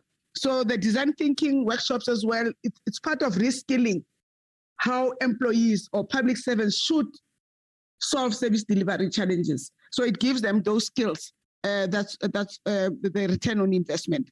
In terms of the Northern Cape project, the online Tusong Center, I just wanted to indicate that I think we are happy that it started in Northern Cape. Northern Cape is a vast province. It has only 5 Tusong centers. You can imagine what that means to an ordinary person who's sitting somewhere in Springbok in the farms trying to access government services. So I think the province was driven by the challenge that they are facing as a rural department. As I indicated, GCIS, DCDT is there, CETA attended the workshop. So it's a multi, party, initiative where we are supporting Northern Cape to test this new way of delivering services through Tusong centers and online Tusong center.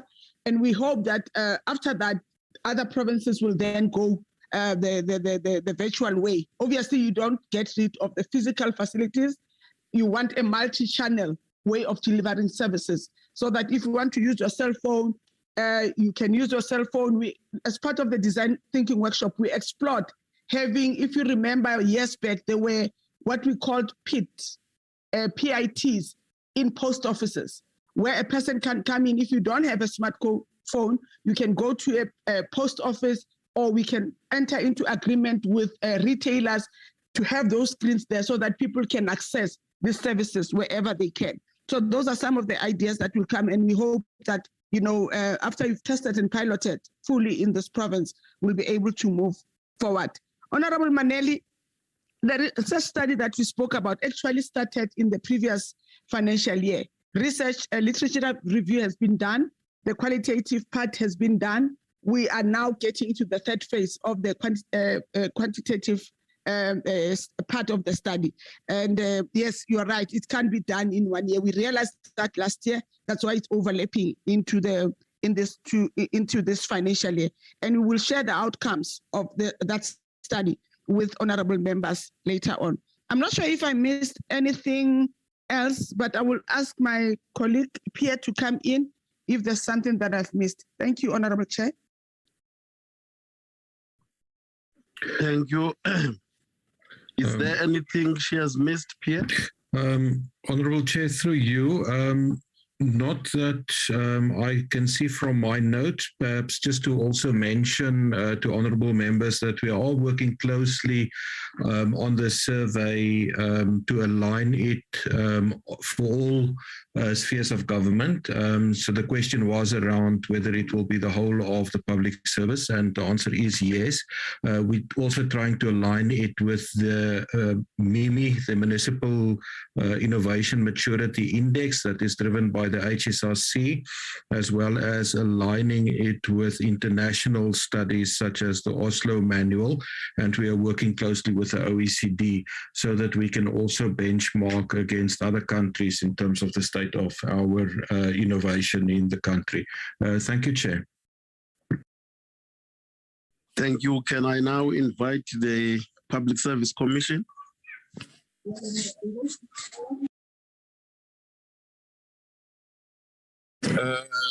Thank you, Chairperson. I will just take two items which had been raised. The first one, the teeth for the Public Service Commission. That one, I do think that it depends on how we work together with Parliament on issues that were raised whilst legislative reforms have not taken place.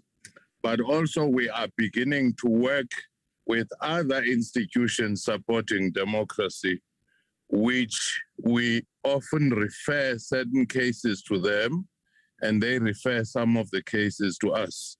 And I've also realized that having meetings with the responsible ministers and executive authorities in general helps a great deal when you explain some of the frustrations we experience dealing with some of the public servants.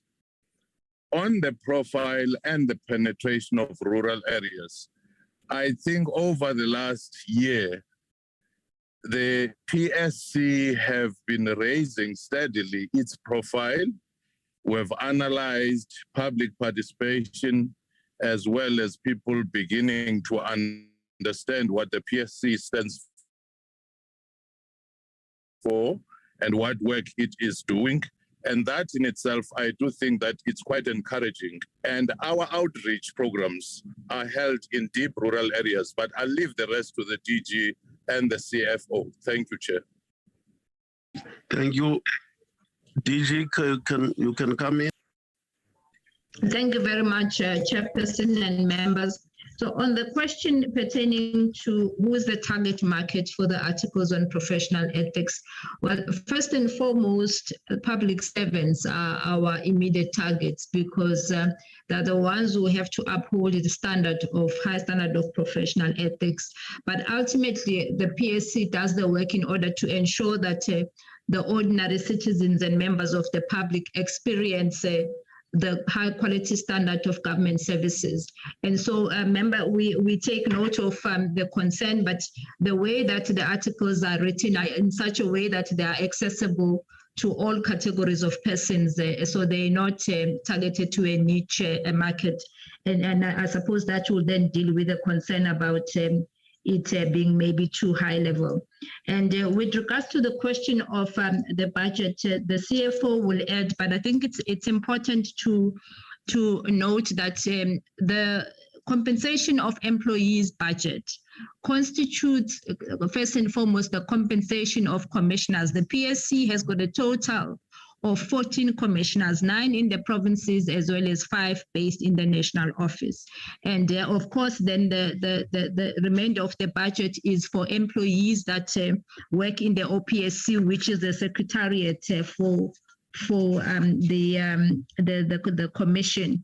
And on the question on whether the operational budget, the budget on goods and services is inadequate. Well, just on the basis of the expenditure trends for at least the last 3 years, I mean, there are indications that the budget that has been allocated to the PSC is sufficient to cover at least the goods and services. Members would have noted in the reports that we've provided in the previous financial years, and due to the impact of COVID-19, you know, the goods and services budget was slightly underspent because of some of the overheads that we didn't have to pay because the staff members were working mostly from home. But I would let my colleague, the CFO, just to add more on the question of the budget. Thank you, members. Thank you, CFO. You can take the floor. Thank you so much, Chairperson. I hope I'm audible. You are. Thank you so much. Let me apologize for the glitch that I had earlier. I'm now speaking from my cell phone. I have actually decided to use 2 gadgets to make sure that the meeting does hear me well. Dr. Gonde's question, Honorable Gonde, indeed, yes, 75% of our budget is compensation of employees. And the question is whether is 25% enough. I think the DG has just indicated that historically we have been experiencing some level of underspending, but those are basically linked to COVID because we really saved a lot of money as a result of staff working remotely, most of them from home. And therefore, we really did not travel. We spend a lot less when it comes to consumables. We've got offices throughout the country, and as a result, but under normal circumstances, the budget is really not enough. From the compensation goods and services budget that we have, we've got around about 68 million that is linked to all what I regard as your mandatory spending items. This will, amongst others, include our list of offices, the rental that we pay for all the offices throughout the entire country. This will include, amongst others, the costs that we pay to SITA for transversal systems that are hosted by them and hosting of communication and all those. So at the end of the day, we are left with less than 10 million, really, that we can play around to fund projects that the Commission needs to fund. So we understand the fiscal situation that the country continues to be on, and we know we are forced to basically do more with less. So we are that institution that tries by all means to cut where we can. So the question is, yes, indeed, we do not have sufficient budget to cover all what needs to be covered. Thank you. Thank you very much. Honorable members, ladies and gentlemen, we have now come to the end of the meeting. Thank you for your attendance and your contribution to the meeting. The meeting now stands adjourned. Thank you, Chair. Thank you, Chair. Honorable members. Thank you. Bye now.